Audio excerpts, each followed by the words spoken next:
This is the story of a regressed boy who gets dumped by the so-called school beauty but begins to learn martial arts, eventually becoming a martial arts master known as the Tyrant and even winning over a badass, powerful waifu. The story begins with multiple system alerts appearing worldwide to warn citizens about a surge in bizarre events. A massive abalone had been discovered by fishermen along the coast so enormous that more than 10 people tried to encircle it. It was believed to be a mutated creature likely affected by nuclear wastewater. Elsewhere, an ancient tree located in a popular tourist spot was growing uncontrollably with its roots stretching for kilometers, while deep cracks started appearing in the earth, possibly due to a strange seismic pulse. The alerts continued describing giant vines descending from the sky as though fairy tales had come to life. News also broke that subway rails had been destroyed in various cities, which caused injuries and fatalities. However, the general public paid little attention as they dismissed it all as just another series of exaggerated headlines, not much different from the infamous zombie bite scare from years ago. In front of a local high school, students were gathered more engrossed in school gossip than in the news. Suddenly, all heads turned toward a stunning figure approaching. It was Su Qingying, the school's famed beauty. Whispers broke out with students speculating whether she was finally ending her relationship with her boyfriend. Most believed the relationship was just her way of being charitable. After all, Su Qingying had secured a spot at Qingcheng University while her boyfriend hadn't even qualified for an average college. Their futures seemed worlds apart. Su Qingying walked up to Fang Yi and called out to him. He turned around a bit curious. With a frosty expression, she said that she had reconsidered their relationship and that it wasn't practical. According to her, high school romance always reached a point where people realized they were not compatible. Real life, she said, demanded more than just affection and required compatibility and courage. So it was best to part ways now. She secretly thought that no matter how hard he tried to win her back, it would be useless. Fang Yi didn't say anything. Watching his blank reaction, the onlookers assumed he was so devastated that he had either gone numb or lost his senses. Given her popularity, they expected him to plead for another chance, maybe even cry. But as they observed him, they concluded he was nothing more than a commoner dreaming of someone far beyond his reach, a toad hoping to catch a swan. With a composed look, Fang Yi agreed to the breakup, which left Su Qingying and everyone else stunned. Seeing she had nothing more to say, he turned and walked away. She panicked and called his name. With sharp eyes, Fang Yi turned back and asked what she wanted. Her gaze full of anger, she said she didn't care what he was thinking or planning, and that she wouldn't get back together with him, and she wanted to make that clear. Fang Yi calmly stared at her and told her not to flatter herself by thinking she was some kind of school goddess. Her eyes widened in disbelief and a faint blush crept onto her face. The crowd was stunned by Fang Yi's reaction. He knew that Su Qingying and the others had no idea what was coming. The values they lived by, like wealth, status, and education, would soon become meaningless. They had no clue he had returned from a ruined future, reborn into this timeline. To him, Su Qingying now felt like a stranger from a previous life. Without hesitation, Fang Yi left the school grounds. He had far more important matters. Popularity and campus romance were meaningless in a world that was on the brink of collapse. What mattered now was the catastrophe looming over all of humanity on Blue Star. Everything began the night before when Fang Yi woke up and saw strange cracks in the air that revealed glimpses of the future. Then the system appeared and notified him that aura recovery had been detected. Full activation was scheduled to occur in 364 days, 11 hours, and 59 minutes. When that moment came, the world would transform beyond recognition. Fang Yi was initially confused. Several phantom-like figures emerged as the system stated that the foundations of civilization would be rebuilt. A new era was coming, the age of cultivators, and strength would be the new standard of worth. Driven by curiosity, Fang Yi reached out and asked who it was. A strange light started to take shape before him. A system window appeared and explained that it came from the far ends of the universe, equipped with high-level algorithms fused with cosmic truths. Its role was to create cultivation techniques based on spiritual materials the host touched. At the moment, the number of techniques registered was 0. As Fang Yi reached again, he was stunned to see his hand pass through the system window. Suddenly, a monstrous beast appeared and roared ferociously. Fang Yi froze, his eyes wide with fear. Inside the beast's jaws lay a human corpse. The system then revealed that this was his fate as an ordinary person, the same fate that awaited billions of others on Blue Star. He swallowed hard and felt genuine fear. Placing a hand over his chest, his thoughts filled with anxiety, he began reflecting on his previous life. Back then, he had been just an average man struggling to survive through the chaos. He had seen his nation fall, watched the people suffer, and eventually perish to the monstrous beings. His last moments were filled with pain, rage, and a strong desire for vengeance. Now his eyes glowed with determination. Perhaps that desire was why the system had chosen him, why he had been given this chance 1 year before Aura returned. He reached toward the system fragments once again, knowing that very few people even suspected what was coming. He promised to use every anomaly caused caused by aura to his benefit. The system began a new evaluation. Fang Yi's eyes lit up as the message displayed system linked successfully. A new path had opened, and now everything in existence could serve as cultivation material. His mission was to gather powerful techniques and abilities to become strong and prevent the fall of the world. In the city, people were being warned that humanity was now facing an unknown crisis. The answers wouldn't be found in the past. Now everyone would have to rely on their own power. While most were stunned by the message, Fang Yi remained calm. He checked his phone and saw various alerts. The government hadn't confirmed or denied the strange reports but advised people to prepare. He knew this was Shia Nation's subtle method of warning. Seeing such reports go viral meant they weren't just myths anymore. His heart grew heavy as he recalled the past. Shia Nation's quiet yet effective handling had kept its people calm, unlike the chaos seen in neighboring countries. Then he remembered what the system had told him. Everything could be used. That meant he needed to locate the places where anomalies occurred. One trending headline caught his attention. Qingying University had just reported the highest UV index in over a century. A heat alert had been issued advising freshmen to take precautions and wear sunscreen. Many students dismissed it as cheap marketing and assumed the university was using fake hype. Temperatures that high could kill people, so it had to be exaggerated. Fang Yi looked up at the sky above him. It was full of clouds. He used a UV meter and found the index was at 0. That puzzled him. How could the weather be so different when the university was just 15 minutes away by car? Online pictures showed a blazing sun over the school. Registration continued, but the north gate was restricted due to the UV alert while other gates stayed open. Fang Yi smiled. He knew this wasn't marketing. Most people didn't understand what the anomalies meant, but he did. His first real chance had appeared. Changing into fresh clothes, Fang Yi made his way to Qingying University. Everyone was using umbrellas, and the trees had shed their leaves due to the heat. He walked to the north gate, which had the fewest people. Something was clearly wrong there. Shimmering ashes began falling from the sky. While other students ran away terrified of being burned, Fang Yi calmly observed. He sat down and reached out to touch the ash. The moment his finger made contact, it began to glow, and the system reported a strong yang attribute fluctuation and unlocked the data template. The energy surged into his body, causing intense pain. A blinding light erupted from him. Students shielded their eyes, thinking they were seeing things. The energy began burning Fang Yi's clothes. He clenched his teeth and held his head as the pain became unbearable. He didn't know if the system was finished compiling. It felt like he was dying. Then a system notification appeared. Compilation complete. Fang Yi had acquired a yang attribute cultivation technique called the Golden Sun Breathing Technique. Later, it is the day for new students to register at Qingying University. Our main character's ex-girlfriend arrives at the registration area. A guy offers to carry her suitcase for her. Soon more guys come over to try and get her attention, but she turns them all down, telling them she doesn't need their help. She looks over at a couple nearby with a sneer, but then a bright golden light flashes, surprising her and the other students. A voice on the loudspeaker tells everyone to stay away from the north gate. The girl looks serious and decides to go see what is happening. At the north gate, a huge burst of golden energy lights up the area. A dark figure appears from the smoke, giving off a powerful feeling. He takes a deep breath and his eyes glow with a strong golden light. A screen pops up telling him that he has created a new technique and earned 50 points. The guy looks at the screen and wonders what the points are for. He decides it's not important right now, but will probably be useful later. Time passes, and it is now night with a strange-looking moon in the sky. The young man then starts to practice his new breathing technique. The next day, a bright sun is in the sky and a new energy spreads through the university. Some students notice the sky get dark and cool for a second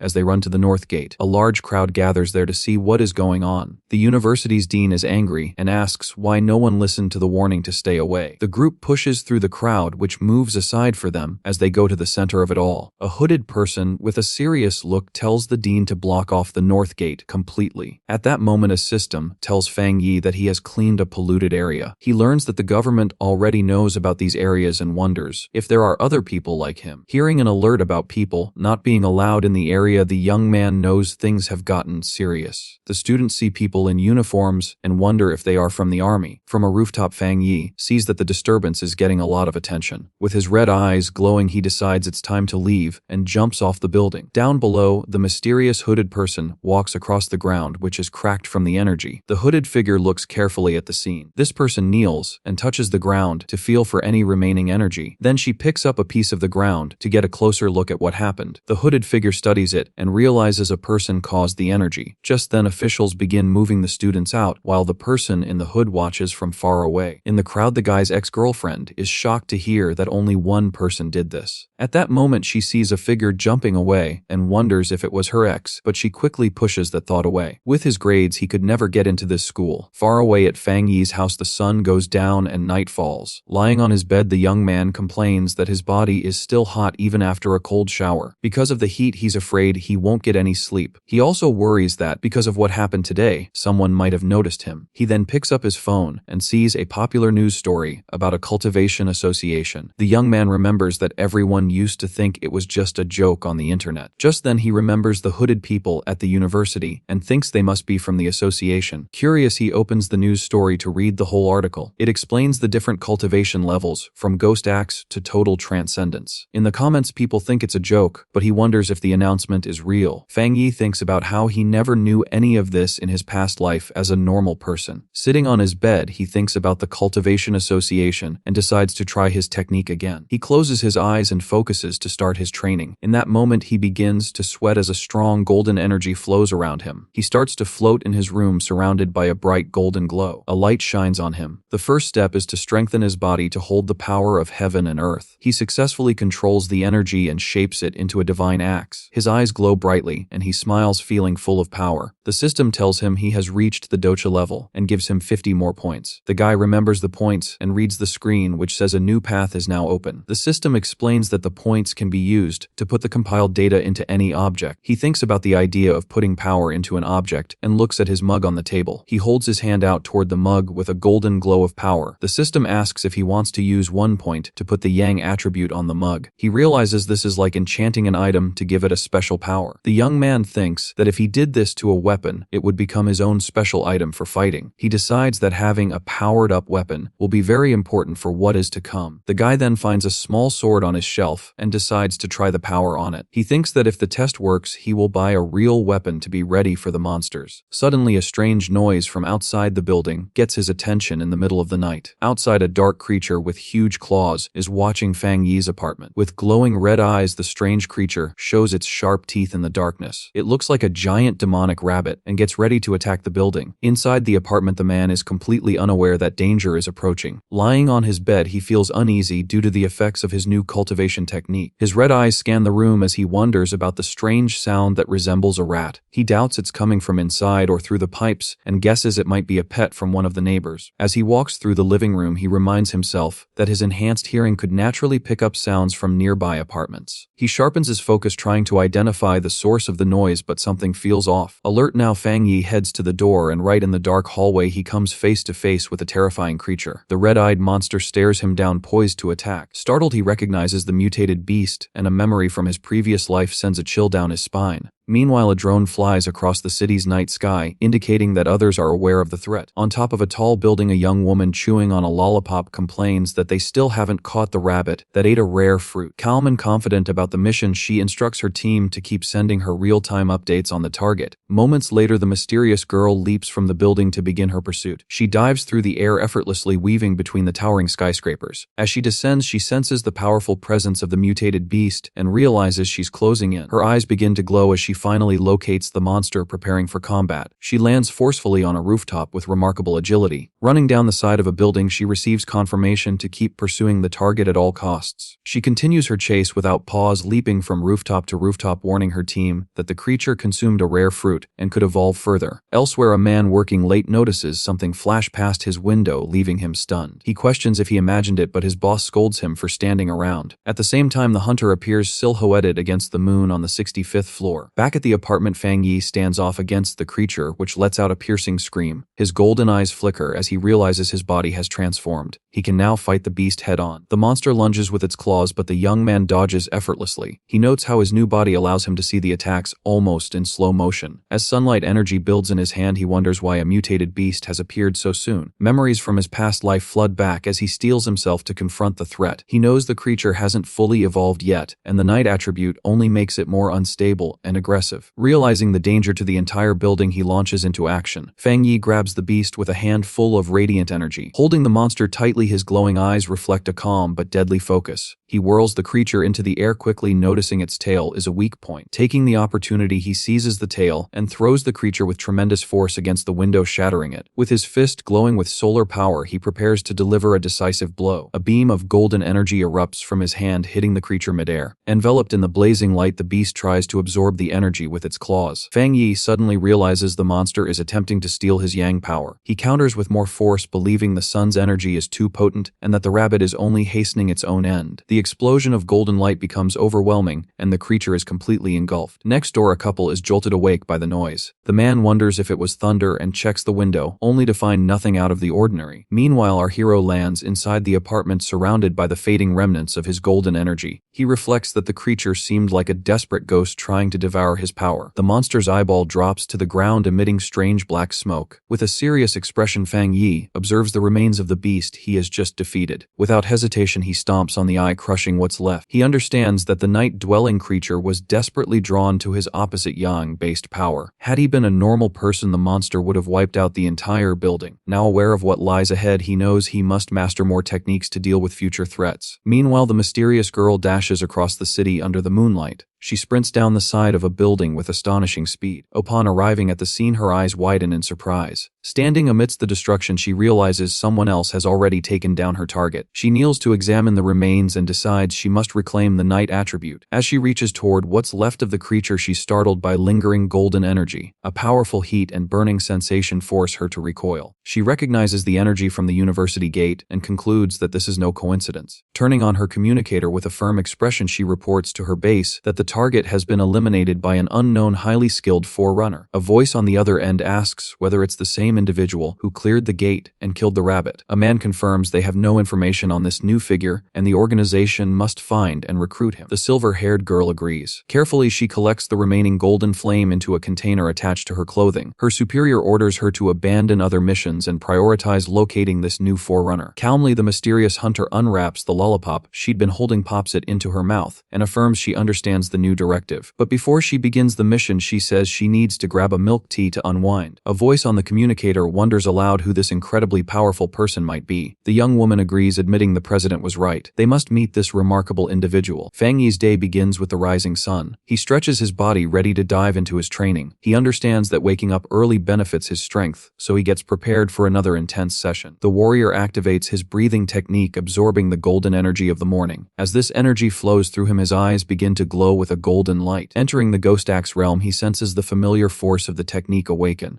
A sudden surge of power catches him off guard. He quickly realizes that his strength is increasing again. The energy rushes through him and he concentrates to keep it under control. Clenching his fist tightly, he can feel the power focusing in his palm. He calls forth his key axe and notices the weapon now feels much lighter in his grip. Holding the handle with confidence, he gets ready to test out his upgraded strength. Lifting the glowing axe above his head, he channels a heavy strike. He ascends to the 2-star ghost axe realm, unleashing a wave of energy. His eyes now blaze with golden fire, revealing his newly unlocked potential. His body feels tougher and more powerful after this transformation. He had advanced so quickly thanks to the leftover energy from his last power boost. But now Fang Yi decides to move forward with more care, choosing to grow steadily step by step. However, his rapid power growth hasn't gone unnoticed, and he realizes he needs a more secluded place to train. Back at the association office, a man senses something off in the atmosphere. He notices the change in the sun's energy and wonders if the cause is the new guy again. Meanwhile, Fang Yi finds a quiet riverbank to focus on his next steps. A system interface appears, and he confirms his decision to add a special trait to his weapon. He recalls attempting something similar with another item before, but it couldn't handle the power. This time, the new blade bonds smoothly with his energy, forming a solid connection. A notification confirms the successful encoding. Excited about the enhanced weapon, he wastes no time and gets ready to test it immediately. The results stun him. The sword unleashes an incredible burst of power, sending a massive golden beam soaring into the sky. Landing with flames still clinging to his weapon, he feels the energy surging through his body. One swing nearly starts a wildfire, reminding him just how dangerous his new strength is. The thick smoke makes it clear someone definitely saw that. A girl dashes toward the smoke he left behind, frustrated that she missed everything because she stepped away for just a moment. Then she freezes in shock. The river is boiling. As she hovers above the scorched area, she wonders what the newcomer did. She can already imagine the backlash from her superiors. Everything has been chaotic since his arrival. Just then, a bright golden flash in the distance draws her attention and curiosity kicks in. She's stunned by what she senses. This shouldn't be possible. His strength jumped from 1 star to 2 stars, and he even forged a spirit weapon. The association only has 2 of those, and the method to create them is still a mystery. Suspicion stirs in her mind. How did he gain that much power on his own? Still, she doubts her instincts and chooses to focus on cleaning up the mess instead. Meanwhile, Fang Yi is far away thinking about how his sword now carries the Yang attribute, but he's not satisfied yet. Since the system can apply traits to anything, he starts planning how to add even more abilities to the blade. Suddenly, his phone vibrates. It's a message from an unknown number. He had completely forgotten about keeping a low profile. Now a stranger is inviting him to join a pioneer group. He's shocked to learn that becoming an official member requires at least Ghost Axe realm level strength. The person tells him about a newly discovered pollution zone and invites him on a group hunt. Fang Yi asks for the location, and the person sends him details about the lava dragon of the Shadow River. The area is filled with lava and happens to align perfectly with the Yang attribute he now possesses. Deciding it's a great match, Fang Yi accepts the invitation. Over in the Binmu district, a group of cultivators is waiting for an old friend of Li's to arrive. One of them mentions that the map given by the girl was so detailed he had no trouble getting there. The blonde girl thanks everyone for showing up and reminds them they'll need to cooperate to get through the mission. She's a member of the Cultivation Association and is clearly disappointed by how weak the current group of pioneers seems. Few people know that the Cultivation Association is a government-backed organization. It took major effort and family favors for her to get in, so she hates the idea of failing. Just then, one of the team members spots someone arriving and calls out his name, Fang. Fang Yi steps forward confidently, his new sword glowing at his side. He introduces himself to the group. The agent is surprised by his presence, but notices that his aura, while powerful, feels warm instead of intimidating. Now that the full team has gathered, the leader signals them to begin, and they start moving toward the cave entrance. Fang Yi takes the lead, asking the blonde agent to manage the lighting. As they move through the cave, someone warns Fang to watch out for loose rocks. The group finds it odd that the cave doesn't feel as hot as they expected. As they press on, Fang Yi reflects on how quickly the group accepted him and senses that their camaraderie is genuine, formed through shared hardship. He continues forward until the ground beneath him begins to shift color, a clear warning that danger is close. They soon arrive at a massive chamber and stare in awe at a boiling lava river lying ahead. Without hesitation, Fang charges toward it, drawing a yell from the blonde agent who warns him not to act so recklessly. To everyone's shock, Fang plunges his sword directly into the lava. Panic breaks out as the team screams for help. A fiery eruption blasts them backward. At the same moment, Fang Yi's system detects a global anomaly and begins analyzing the situation. As Fang Yi thrust his sword into the molten lava, his system quickly scanned the unusual energy and unveiled a new ability, the Inner Flame. This power possessed an extremely high internal temperature and volatile explosive traits. Alongside it came the Scarlet Flame Sword technique, which activated upon unsheathing the sword, wrapping the blade in fire and lightning. Firm in his resolve, Fang Yi tightened his grip on the sword. His eyes and weapon radiated intense heat and energy. It was an ideal technique for his Tang blade. Far below, the other explorers, still reeling from an earlier blast, looked on in disbelief as Fang Yi stood untouched amidst a swirling blaze. They realized his weapon was actively drawing power from the lava itself. Wasting no time, Fang Yi used his script points to permanently infuse the Scarlet Flame trait into his sword, which now emitted a constant fairy glow. As the flames died down, his companions assumed he had just overcome a minor cultivation mishap. Relief spread through the group as they noticed the cave's spiritual energy had stabilized. One team member celebrated how easily they could now absorb the energy, while another, on the verge of starting his cultivation journey, excitedly called out Xiaoya's name. The blonde agent Xiaoya encouraged them to continue cultivating while she stood guard, and the group thanked her for creating the opportunity. Their moment of peace was broken when Xia detected movement near the entrance and warned that other pioneers were approaching. 3 burly men arrived, led by one wearing an eye patch with glowing red eyes. He arrogantly claimed that the land rich in resources now belonged to them. Xia's expression darkened as she could tell all 3 newcomers had reached the 1-star Ghost Axe realm, which was a level her team couldn't compete with. Despite the tension, Xiaoya tried to defuse the situation. She calmly explained that her team had arrived first, and even offered to share the space, but her offer was mocked. The leader with the eye patch insulted her cultivation level and demanded they leave or face the consequences. Xiaoya's expression grew serious. She thought about the brutal reality of the strong preying on the weak in this era. Still, as a representative of the Xia Nations Association, she couldn't simply back down. Right as things were heating up, Fang Yi stepped forward, placing himself between Xiaoya and the aggressors. With flames dancing along his sword, he asked coldly if the man had nothing better to do than intimidate a woman. The eye patch-wearing man was stunned, speechless. Without waiting for a response, Fang Yi unleashed a single powerful slash that erupted into a fiery explosion, blasting the 3 enemies backward. The shock of the strike snapped Fang Yi's teammates out of their meditation. He thought back to the damage caused by those who embraced the survival of the fittest mindset, knowing that only superior strength could deal with such people. To prove his point, Fang Yi stabbed his sword into the ground in front of the enemy leader. Bathed in a golden aura, he ordered them to leave. The leader, overwhelmed by fear, called Fang Yi a monster and shouted for his men to retreat as they scrambled away. Fang Yi's team quickly gathered around him, buzzing with excitement at his display of power. He simply smiled and suggested it was time to move on. As the team departed, Xiaoya silently reflected on what she'd seen. Convinced Fang Yi had been holding back, she realized he was likely a top-tier pioneer and decided to report the discovery to her organization right away. The scene shifts to the headquarters of the Spiritual Energy Cultivation Association. A female staff member speaking with Xiaoya over the phone repeated in shock that yet another high-attribute pioneer had emerged. Nervously realizing she might have revealed too much, especially with a towering figure standing silently behind her, she quickly ended the call after confirming the report. Trying to lighten the mood, she turned and asked her gray-haired superior if they were lucky to encounter two high-attribute pioneers in quick succession, but the man sternly corrected her. This had nothing to do with luck. He explained that every high-attribute individual inevitably becomes a new source of power, which placed an enormous burden on his shoulders. Back under the clear sky, Fang Yi walked through the city. He tried to pass as a cosplayer, but his commanding presence and authentic sword only drew more attention. Glancing at his phone, he saw that news of the cave incident had already gone viral. He scolded himself for being careless, realizing that the burst of his inner flame had been too dramatic to go unnoticed. He dismissed the idea that his teammates would betray him and instead focused on the more pressing issue. The massive yang energy surging within him was pushing him toward another breakthrough. He had to find a secluded place fast and set off for the back mountain. Just 5 minutes later, on the same mountain, a silver-haired girl named Su Qingying, who was an expert in garden restoration, sensed a powerful force erupting nearby. She witnessed a brilliant burst of light like a miniature sun and immediately recognized it as a sign of someone breaking through to the 3-star Ghost Axe realm. The intensity of the energy left her stunned. She had never imagined a breakthrough at that level could be so overwhelming. Driven by duty and a flash of recognition, she sprinted toward the source, determined that this time she would discover the cultivator responsible. High atop the mountain, Fang Yi remained fully focused on his breakthrough. He absorbed vast streams of golden energy that swirled around him before condensing into a brilliant sun-like sphere above his head. As he meditated midair, the energy behind him shaped itself into a complex star-like divine pattern. Sparks of golden light danced across his skin, and his eyes gleamed with intense power as he struggled to tame the chaotic energy. Eventually, it all fused together into the form of an enormous divine axe, composed of pure golden and light blue energy crackling with immense power. At that moment, Su Qingying arrived, freezing in her tracks at the breathtaking sight before her. In complete disbelief, she watched as the mysterious man prepared to swing the divine weapon he had just forged. His mastery was astonishing. She found it hard to believe anyone could control so much spiritual force with such flawless precision and stability. The sight triggered a painful memory. Su Qing recalled her own attempt to break through to the Ghost Axe 2-star level. The pressure from her divine axe had overwhelmed her, forcing her to cough up blood and confining her to bed for a week. Now witnessing this person's breakthrough, which far surpassed hers, she couldn't comprehend how he managed it. As she moved closer, her amazement grew. The sheer amount of spiritual force, the exact control in each motion, and the way every ounce of energy appeared to have been refined countless times was beyond anything she'd witnessed. In her mind, this person wasn't just a prodigy. He was like a god who had descended from the heavens. Her thoughts were interrupted as the massive flaming divine axe began to move. With great purpose, it swung eastward. At the peak of his transformation, Fang Yi's eyes radiated a piercing golden light. Raw energy fissures spread across his face as he hovered inside a blinding golden storm. With firm control, he harnessed all the energy he had summoned and completed his evolution. A system message appeared confirming his success. He had advanced to the Ghost Axe Realm 2-star. The divine axe smashed into the ground, unleashing a colossal shockwave that tore across the mountainside. Su Qingying, caught in the blast, struggled to hold her footing against the surging wave of golden force. The energy cut a wide path through the forest before finally fading. But when she looked up, the man had already vanished. Breathing heavily both from effort and frustration, she couldn't believe she had missed him again, despite arriving within just 30 seconds. A troubling thought struck her. He must have realized she was tracking him. If he continued to be this elusive, her mission to recruit him might prove impossible. Just as she was about to give up, something made her pause. A new idea came to her, and focused on an ancient tree. With renewed determination, she called out to the seemingly empty woods, addressing him as Senior, and asking if he was still nearby. nearby. From within the forest shadows Fang Yi emerged. His hooded figure radiated a calm, collected presence, and his glowing red eyes locked onto Su Qingying. He immediately understood that she was the one who had been investigating him. Now exposed, Su Qingying stood tall and introduced herself properly. She identified herself as captain of the Firefly Squad, a division of the Xia Nation's Spiritual Practitioners Association and one of the country's earliest pioneers. On behalf of the organization, she sincerely invited him to join. She admitted to following him for the past 2 days and hoped her methods hadn't offended him. Fang Yi remained silent, his expression unreadable beneath his hood. Su Qingying added that although the public wasn't yet aware, all the necessary documentation for the association had been finalized. Internally, she was anxious, choosing her words with care, fearful that she might annoy or anger someone so powerful. She knew she had to sound both humble and respectful, but her carefully rehearsed words were suddenly interrupted by a blunt question from Fang Yi. Why should I join? His straightforwardness caught her completely off guard. She hesitated, unsure of how to respond. It became clear that flowery speeches wouldn't sway someone like him. She had no choice but to tell the truth. Gathering herself, she explained the association's purpose. The Xia Nation wanted to unite all early pioneers, guiding them along a structured path while offering them added protection. She acknowledged that spiritual growth was currently chaotic and that such an organization might seem like a prison to someone as free-spirited as him. But she urged him to see the larger picture. A major surge in spiritual energy was approaching, and they would need to stand united to confront unknown future threats. After listening to her passionate appeal, Fang Yi leaned casually against a tree, looking worn out and detached. He plainly told her he had no intention of joining. He explained that at the moment he couldn't place his trust in her or the organization she represented. Su Qingying stood in stunned silence, eyes wide in disbelief. His rejection left her rattled. Desperate, she quickly pulled out her ID card from her jacket, holding it up for him to see. She reintroduced herself as Su Qingying and mentioned her past as a well-known athlete before the return of spiritual energy. She pleaded with him to trust her, hoping her identity would earn his confidence. Fang Yi paused to consider. Touching his chin thoughtfully, he admitted that her name rang a bell. A vague memory surfaced, an image of her celebrating as the runner-up in the Xia Nation's long-distance championship. He realized her athletic ability must have made her an exceptional and swift pioneer. But then his expression darkened. A memory from his previous life came rushing in, an image of a devastated city. He recalled that, in his original timeline, the efforts of the Xia Nation, including the association, ultimately failed, leading to humanity's downfall. With a more thoughtful expression, he looked at Su Qingying and confirmed that he remembered her. He said he would consider her offer, but before she could reply, he shot into the sky and vanished. Moments later, he reappeared right behind her, catching her off guard. He gave her one condition. She must keep his whereabouts secret from everyone. Silently analyzing her respectful conduct, he concluded that the association was cautious around powerful pioneers who hadn't joined them. He saw this as a potential weakness he could exploit. Su Qingying proposed a compromise. Since the association had detected his breakthrough, she had to submit a report. She offered to send one that mixed truth and falsehood, concealing his identity while satisfying her superiors. After a short pause, Fang Yi agreed. As she tried to call out to him again, he vanished once more. She chased down the mountainside after him, but it was pointless. Exhausted and irritated, she wandered alone along a forest path, mumbling about how he kept slipping away and how hard it was to erase the energy traces he left behind. Her thoughts were interrupted by a voice in her earpiece, reminding her to stop worrying about the elusive pioneer and focus on the bigger mission. The voice informed her that the strange creatures had returned. She froze in place, eyes wide in horror, and asked if it was really true. A chilling memory surged in her mind, being surrounded by bloodthirsty wolf-like monsters with glowing red eyes and bloodied mouths. She knew she would never forget those terrifying beasts. The narrative explained what they were. Ruthless, cold creatures born from the polluted zones, created by the reawakening of spiritual energy. They thrived in these zones, evolving into monsters that consumed humans. Some even mimicked natural disasters, tearing apart landscapes and creating more pollution zones. If left unchecked, their destructive nature would lead them to devour the entire human world. Suddenly, a violent storm hit the city. Instead of streetlights, the night was lit by endless flashes of lightning. Torrential rain poured down and phones buzzed with emergency alerts warning of the extreme thunderstorm, urging everyone to stay indoors. One message reported that the Yu Huang mountain region was closed off due to possible flooding. From their windows, citizens remarked that they hadn't seen such a storm in years. Some joked that a powerful being must be undergoing a lightning trial. In a dark rain-drenched alley, Fang Yi watched the storm with a serious expression, one glowing red eye visible beneath his hood. He could sense the overwhelming amount of lightning energy in the air. Realizing this wasn't just any storm, but another anomaly, he scanned past the city skyline until his gaze locked onto a distant mountain peak repeatedly struck by lightning. That was the eye of the storm. Without delay, Fang Yi dashed into the rain, leaping over rooftops as he raced toward the mountain. Upon reaching the base of Yuhuang Mountain, his system immediately confirmed the presence of a pollution zone. Looking up, he saw not the mountain's natural beauty, but a grim scene with skeletal remains strewn among deformed trees. A new system alert warned that the pollution level was unknown. Even so, Fang Yi pushed forward, walking into the stormy forest with unwavering determination. As he neared the storm's center, a colossal bolt of blue lightning struck the summit, illuminating the landscape in a blinding flash. He had found his target. Inside the command center of the Spiritual Practitioners Association, a tense meeting, one official reported that the threat at Mount Yuhuang was rapidly increasing. As a result, the mountain had to be sealed off and reclassified as a contamination zone. With a stern expression, the association's leader stated the crisis was severe enough to pull Su Qingying from another vital operation. He asked her to brief them on the situation. Su Qingying informed the officials that climbing the mountain was currently impossible. The unstable thunder energy hovering there was nearing explosion levels. Due to this, the area had officially been marked as an A-level contamination zone. She went on to deliver more alarming information. Based on how fast the energy was growing, the mountain would soon escalate to an S-level threat, triggering their highest level of emergency response. However, she also highlighted a serious issue. Based on their collected data, none of their explorers were capable of approaching the site safely. Not even she could withstand the storm. Her words sent a wave of unease across the room as simulations showed the mission would mean certain death, even for their most elite operatives. Confronted with this impossible scenario, a man in a security uniform ordered a complete lockdown around the base of Mount Yuhuang. Patrols were to be stationed around the clock to prevent anyone from attempting to enter. The association leader firmly agreed. He declared that the only option was to isolate the mountain until the energy levels dropped. But while the officials deemed the mountain too perilous, Fang Yi was already deep within the danger zone. Massive bolts of blue lightning were crashing down around him. Despite the violent storm, Fang Yi stood tall, surrounded by a golden aura produced by his breathing technique. Yet he knew mere survival wasn't enough. To acquire the purest form of thunder energy, he had to reach the heart of the storm at the very peak of the mountain. His resolve was driven by dark memories of the past. He understood that the monsters they were currently battling were just the beginning, and far more terrifying creatures were on the horizon. Realizing his fire-based powers wouldn't be enough, he knew he had to grow stronger, not just rely on his weapon. With lightning raging around him, Fang Yi saw a rare chance to use the thunder energy to enhance his body. If he didn't seize this opportunity, he would be powerless against the disasters that lay ahead. His eyes shining with golden light, he drew his flaming sword and let out a fierce roar before thrusting it into a massive streak of blue lightning. The energy surged through his body, inflicting agonizing pain, but his expression remained resolute. His entire frame trembled under the violent current. This thunder energy felt like divine punishment, as though it were fighting against him. The storm seemed enraged by his intrusion and was trying to force him out. Gazing up at the stormy sky, he questioned how he could possibly make such a chaotic force submit. Then an idea struck him. He calmed himself and recalled a rule from his system. To gain a power, he needed to touch its source. A brilliant golden aura erupted from him as he activated his golden sun breathing technique. Determined to challenge the storm with a loud roar, Fang Yi pushed forward, carving a path through the lightning with his blazing sword. The clash between his golden energy and the raw thunder created a massive chaotic explosion. Blood dripped from his lips due to the intense strain, but his gaze remained fiery with resolve. He understood that this was a life or death moment. If he didn't push beyond his limits, he wouldn't survive. At last, after a grueling effort, he reached the summit. He stabbed his sword into the ground, splitting the rock, standing at the center of the storm. The energy here was overwhelming, so intense it made breathing difficult. He could feel the storm focusing on him, no longer just trying to repel him. It wanted to annihilate him. To prove its intent, the storm gathered its strength and released an enormous beam of white-hot lightning straight at him. It was a strike meant to erase him completely. As the blast approached, his system kicked in, detecting a thunder attribute and beginning to absorb it.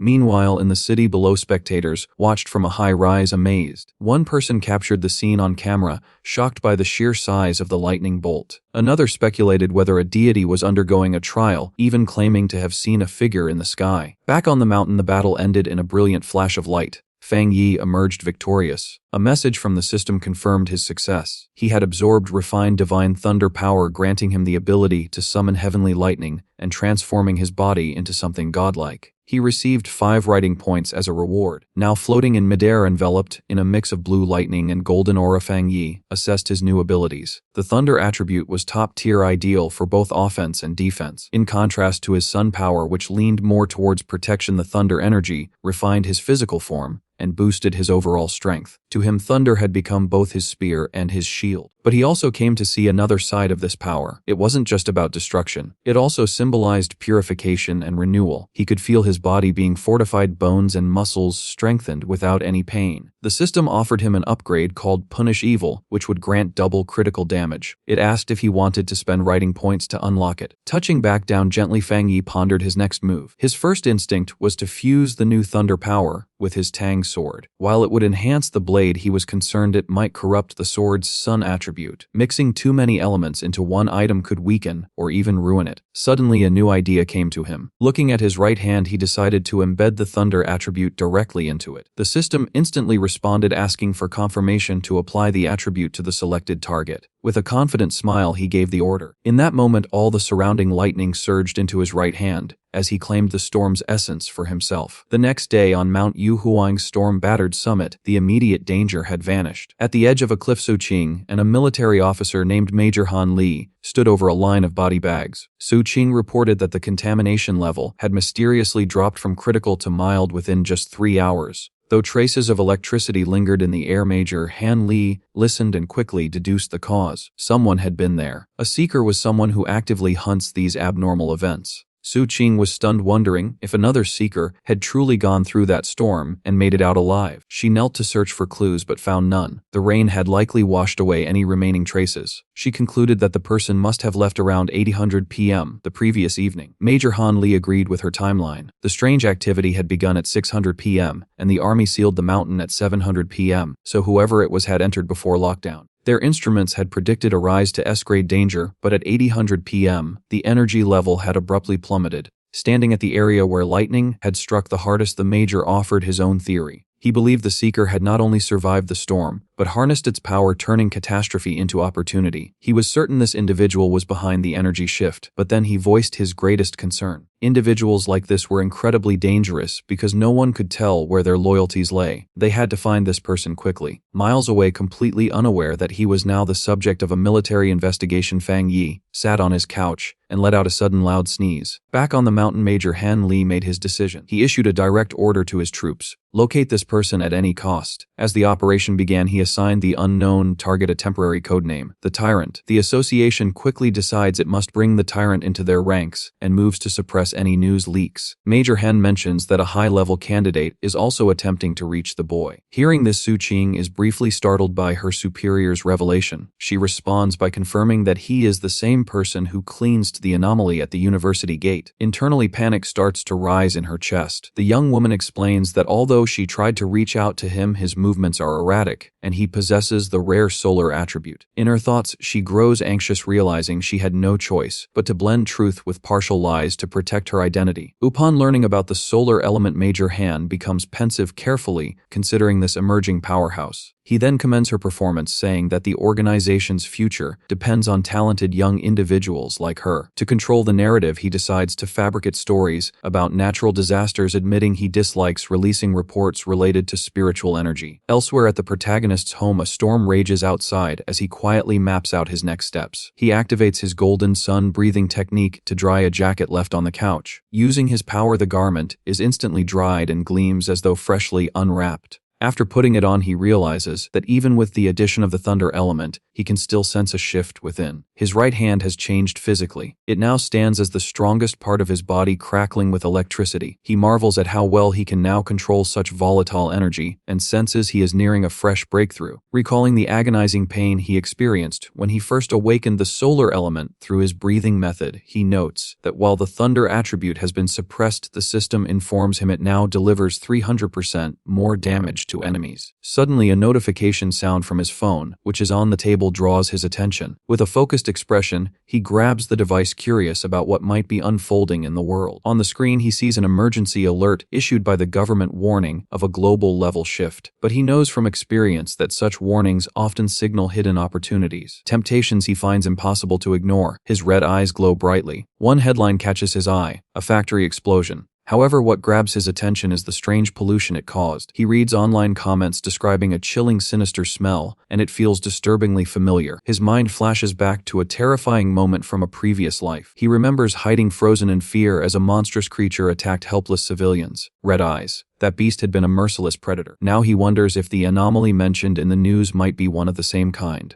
With his expression darkening, he begins connecting the dots. He knows these creatures thrive in darkness and can originate from either mutated animals or corrupted plants. This one, he senses, is far more dangerous, possibly 100 times more lethal, and must be stopped before it mutates further. Resolve, the protagonist gears up to test his new 300% critical damage power in a real battle. Launching himself into the night, he speeds through the rain-soaked streets. The roads are deserted, and the rain adds a haunting stillness as red traffic lights reflect off the wet pavement. As soon as the light turns green, he darts across the intersection in a blur. At the same time, an extermination squad from the association has lost track of a creature codenamed Candle Night. One agent explains the anomaly blends into shadows and preys on humans. With the storm overhead, the team knows it is only a matter of time before the thing begins feeding. Determined, the team leader states they cannot let that happen. Inside the command center, an operator updates the records under File 7 with the latest intel. The mission has now been raised to a B-level threat with a 12-hour deadline for containment. The team is ordered to continue pursuit, but prioritize their safety above all. Leaping across rooftops, one of the hunters acknowledges the order and keeps moving. The leader glances at a digital map and grumbles about the spread of mutations, which is overwhelming headquarters. Back at the operations center, a technician spots something odd on the city grid and tells the others to hold up. Moments later, a representative from the Spiritual Energy Association appears on the main monitor with a stern look. The wing team leader is currently deployed for surveillance and offers temporary support. The extermination team's chief and his partner glance up at the screen, both visibly unimpressed. On a nearby rooftop, the girl from the wing team and her unit peer down at the field agents with visible contempt. The man accuses the anomaly of devouring humans. She retorts sharply, asking if that is supposed to be his way of asking for help. Coldly, she declares that the extermination unit is capable enough and says they are leaving. The team leader quickly apologizes, stressing that without their tracking expertise, the entire city could fall. The two teams unite on a rooftop to scan the city and track down the creature. One of the agents activates his ability, and a bluish glow forms in his hand before locking onto their target. The energy then expands into a large swirling vortex, launching toward the monster's hidden location. They discover the beast peacefully feeding in a dark, damp place it seems to prefer. The wing team's leader immediately commands the sabotage unit to initiate the operation to neutralize the target. Suddenly, the monster halts its feeding. Its whiskers twitch as it senses something nearby. It detects the agent's presence, prompting the sabotage team to instantly switch into attack mode. In a sudden burst of speed, the creature charges straight at the approaching hunters. One of the agents sprints forward, aiming to strike from the eastern side. The others close in, surrounding the creature and locking it in an attack formation. Soaring through the air, one of the hunters launches the first strike against the anomaly. The blow lands squarely on the creature's back, but it appears ineffective. The beast digs its claws deep into the ground, bracing itself to counter. A strange, dangerous energy starts to surge along its spine. With a roar, the creature releases a wave of dark sonic force. The squad leader shouts a warning to avoid the blast and retreat immediately. The wave slams into the agents as they try to shield themselves from the destructive power. As they pull back, one team member asks the commander if he's alright. The leader replies that the creature's strength is overwhelming, and that staying any longer would have meant complete annihilation. The anomaly then spreads its wings, charging green energy in its throat. It unleashes a concentrated green blast toward the ground. Looking down, the beast observes the energy pooling below, forming a fresh danger. An agent quickly warns that it's burrowing underground with corrosive energy, but the commander tells them to maintain formation. The mission now is to gather combat data. With dagger gripped tightly, an agent steels themselves for what's to come. hum. In the shadows, a pair of red glowing eyes flickers to life, staring at the team with menace. Suddenly, the winged creature swoops down, striking one agent from above in a swift, savage attack. Witnessing this, the second team leader yells to stop the creature and pursue it at any cost. The monster then flees, gliding through the streets and leaving behind a trail of eerie green mist. The team halts on another rooftop when the girl among them senses something off and tells the others to hold position. Inside an abandoned factory, she begins measuring the spiritual energy levels in the area. The blonde-haired guy asks about the results, and she replies that the creature's energy was at 40 just moments ago. But then the device shows a sudden spike over 80 and still climbing. Realization hits they're not dealing with just one anomaly. A second creature emerges from the darkness. Shocked by the new threat, the girl and the other team's leader freeze in disbelief. The man quickly realizes it was a trap all along and shouts for everyone to retreat. The young woman fires a beam of energy at the gate, declaring that if they combine their power, they can force it open again. Just then she senses something wrong. A green mist begins to envelop her, and she tries to shield herself. Too late, she's been poisoned and collapses. As the enemy approaches, the girl calls out for help, but there's no response. She finds herself alone inside the crumbling factory. It dawns on her that the anomaly had led them into another beast's lair, which she suspects is a giant serpent. Her fear becomes real as a colossal snake, with glowing green eyes, rises from the fog. The poisonous gas keeps sapping her strength, and she knows she won't survive without a barrier. With no energy left, she falls to the floor, accepting the terrifying thought that this could be her end. At that moment, a beam of brilliant light breaks through the factory ceiling, catching her attention. Struggling to move, she lifts her eyes to see a figure descending from the opening. A powerful explosion follows, blasting part of the ceiling apart.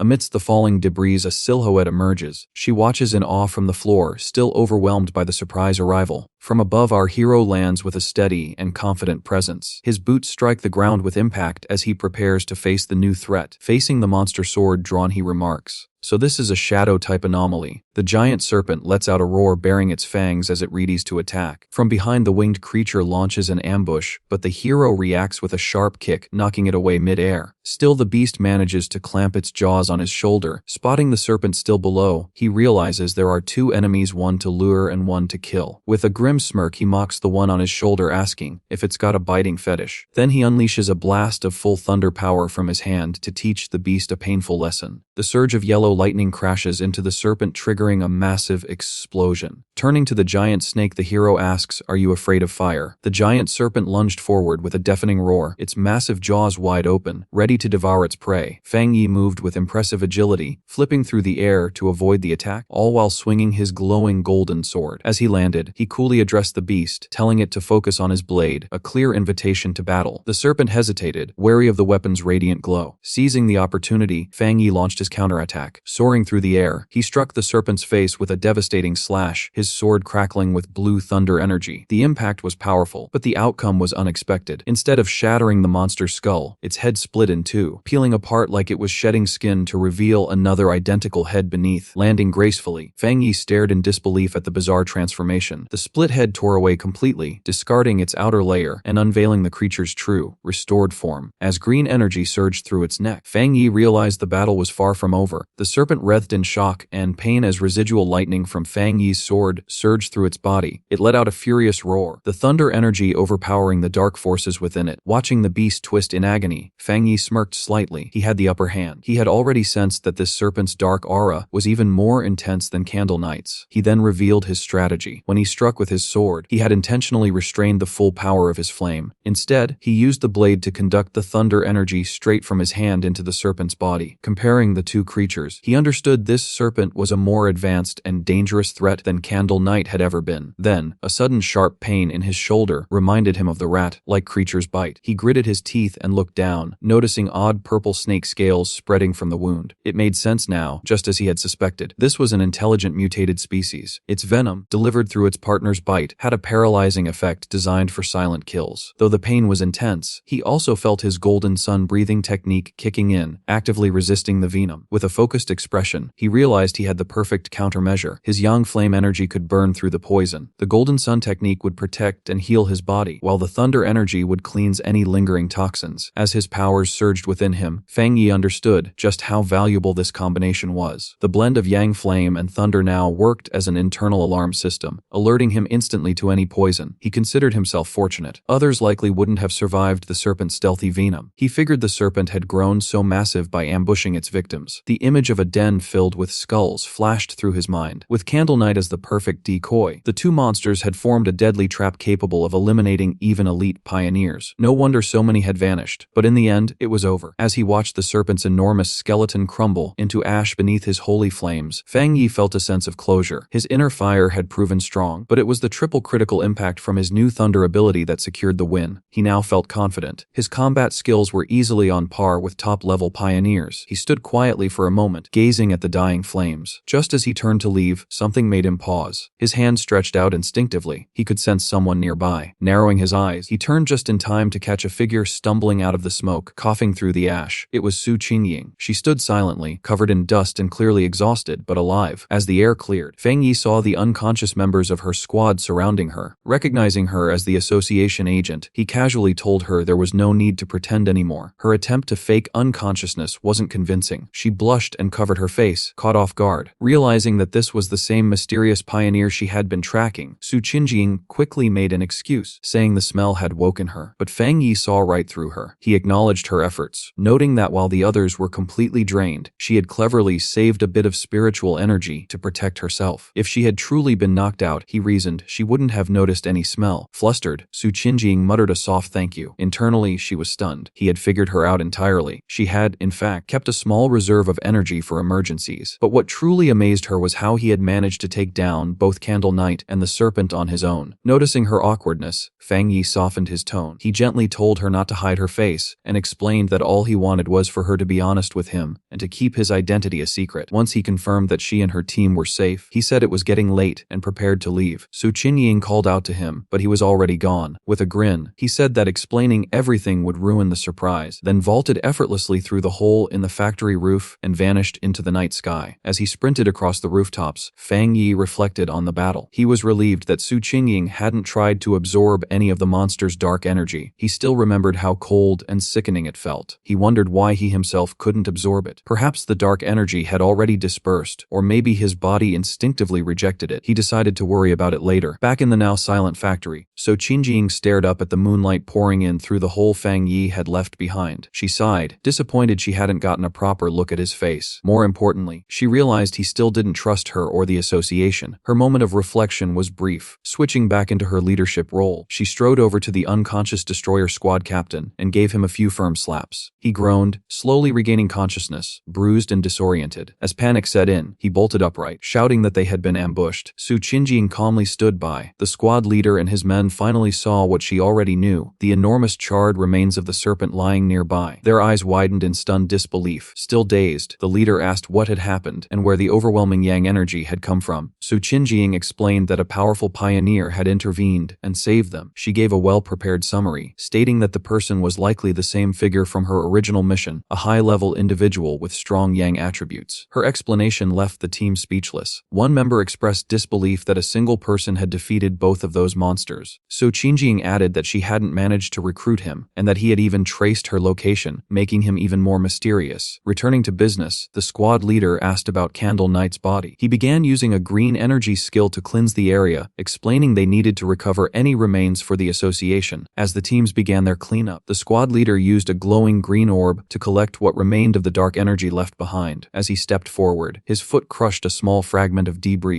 which suddenly burst in a flash of brilliant blue lightning. The shock made him recoil in pain as Su Qingying looked on, equally surprised. The discovery only deepened the mystery. The remains, which they now identified as Candle Knights, were still alive with electrical energy. Turning to Su Qingying, the leader questioned her earlier report. She had said the mystery pioneer wielded yang powers, yet this fierce thunder energy painted a different picture. They both knelt beside the charged remains. Su Qingying was amazed by the sheer strength of the thunder energy. It was clearly a high-grade power. That led the squad leader to suggest a new theory. Perhaps two powerful pioneers players had arrived, one who defeated the serpent and another who destroyed Candle Knight, before leaving together. Su Qingying knew that wasn't true, but she didn't know how to explain the impossible. She remembered the image of the lone warrior, wielding both roaring golden flames and blazing blue lightning. No one would believe it. Just having one of those elite powers made someone a genius. Having both was unheard of, yet the evidence was right in front of them. The smoldering skeleton of the serpent had clearly been burned by a young flame walker, and the electrified corpse of Candle Knight bore the signature of a thunder tyrant. The combined teams could only stare in awe, silently wondering what kind of monster this unknown pioneer truly was. As backup forces from the association arrived, Su Qingying felt relieved that she had left part of her team waiting outside. If she had stayed inside much longer without checking in, they might have already filed a missing person report. Her two teammates, previously knocked out by the serpent's venom, finally regained consciousness. They rushed to her side, eyes welling with tears, overjoyed to see their captain alive. Now that the threat had been neutralized, the association's squad switched from rescue mode to investigation. Their new task was a forensic analysis. With the help of high-tech scanners, they examined the remaining spiritual traces and battle damage, trying to reconstruct the events for a detailed report to headquarters. Not long after, one of the specialists approached Su Qingying and the commander of the destroyer squad. His report was shocking. After carefully comparing fighting styles, damage patterns, and residual energy, the data showed a 99% likelihood that the same individual had killed both monsters. The two squad leaders locked eyes, visibly shaken and deeply concerned. Around them, members of both teams whispered in disbelief. The idea that a single pioneer had defeated both creatures, using two distinct high-tier powers, was something they had never imagined. Each monster alone could have wiped them all out. Yet someone had slain them, likely with just a few decisive moves. The gap in strength was staggering. Recognizing the weight of this discovery, Su Qingying promptly contacted her superior. She reported that the target's profile had changed drastically. As she glanced up at the hole in the ceiling above, she confirmed her new conclusion: the mysterious university pioneer and the powerful individual codenamed Tyrant were actually the same person. In his office, her superior listened quietly to the report. After digesting the news, he gave Su Qingying a new directive to suspend her mission immediately. He reasoned that this individual had saved her team, eliminated the monsters, and secured the area, which were hardly the actions of a hostile party. He also mentioned that he and Old Han, Major Han Li, disagreed on the assessment. For her own safety, and to avoid souring relations with someone of such overwhelming strength, she was instructed to cease contact with Tyrant for the time being. Still on the call, Su Qingying accepted the order, but decided to bring up one last theory. She reminded her boss of the time she had tracked Tyrant to the back mountain where he was cultivating. Back then, she had sensed an unusually intense aura from his location. Initially, she had guessed he might possess a spiritual weapon, but dismissed the idea as now that he had demonstrated mastery over two high-tier powers, that earlier suspicion felt much more plausible. Her superior was surprised by this possibility and asked for clarification. When she explained further, he frowned in doubt. He leaned back in his chair and said it was very unlikely. A lone pioneer, no matter how gifted, should not be able to obtain a spiritual weapon without support. On top of that, their scans had revealed no sign of a third spiritual energy signature, which would typically accompany a separately forged weapon. Su Qingying quickly clarified something crucial. The weapon, like aura she had felt, was not external. It was clearly a yang attribute. That detail changed everything. Her superior's eyes widened as realization dawned. If the weapon's attribute stemmed from the user's own energy, then it was not a separate tool. It was self-made. That could only mean one thing. This pioneer had reached the spirit creation realm. Cultivators at that level could theoretically craft spiritual weapons from their own energy, but such power was almost mythical. Su Qingying felt overwhelmed by the implications. She knew only two such individuals existed globally. Her superior then considered a more alarming scenario. If the pioneer actually wielded a third element, it would shatter current assumptions and destabilize the entire pioneer system. He explained that according to all available research, multiple attributes naturally conflicted within a single body. Having even two was considered rare and dangerous. Three had never been documented. So if the spiritual weapon they theorized truly did not emit a separate energy signal, it might actually be a blessing. It would mean no third conflicting attribute was involved. As the call ended, the superior was left with a single chilling thought. They could only pray that someone this powerful would never turn against humanity. Meanwhile, at his apartment, Fang Yi stood under the hot stream of a shower, letting the water rinse away the grime and fatigue from the recent battle. After drying off, he took a moment to reflect on the state of the world. He knew the official spiritual energy revival was less than a year away, but the rising frequency of monster attacks and strange events made it clear that the changes had already begun. With a flick of his hand, he used his yang energy to dry his clothes, golden light wrapping around his fingers. As he pondered how many pioneers like him were secretly cultivating already, he thought back to the hostile group he encountered near the lava river. He understood now that once a person's spiritual channels were opened, they naturally became more attuned to the world's changes. Many rogue pioneers had already reached the one-star Ghost Axe realm, even without state support. That the government was beginning to engage wild pioneers like him through agents like Su Qingying showed that this was a delicate period of cautious cooperation. Standing alone in his room, Fang Yi thought about Su Qingying and Major Han Li. For now, the monster threat was manageable, and the various pioneer factions were avoiding major conflict. But he knew this fragile peace would not last. The government had quietly formed the Spiritual Energy Cultivation Association, but had yet to inform the public.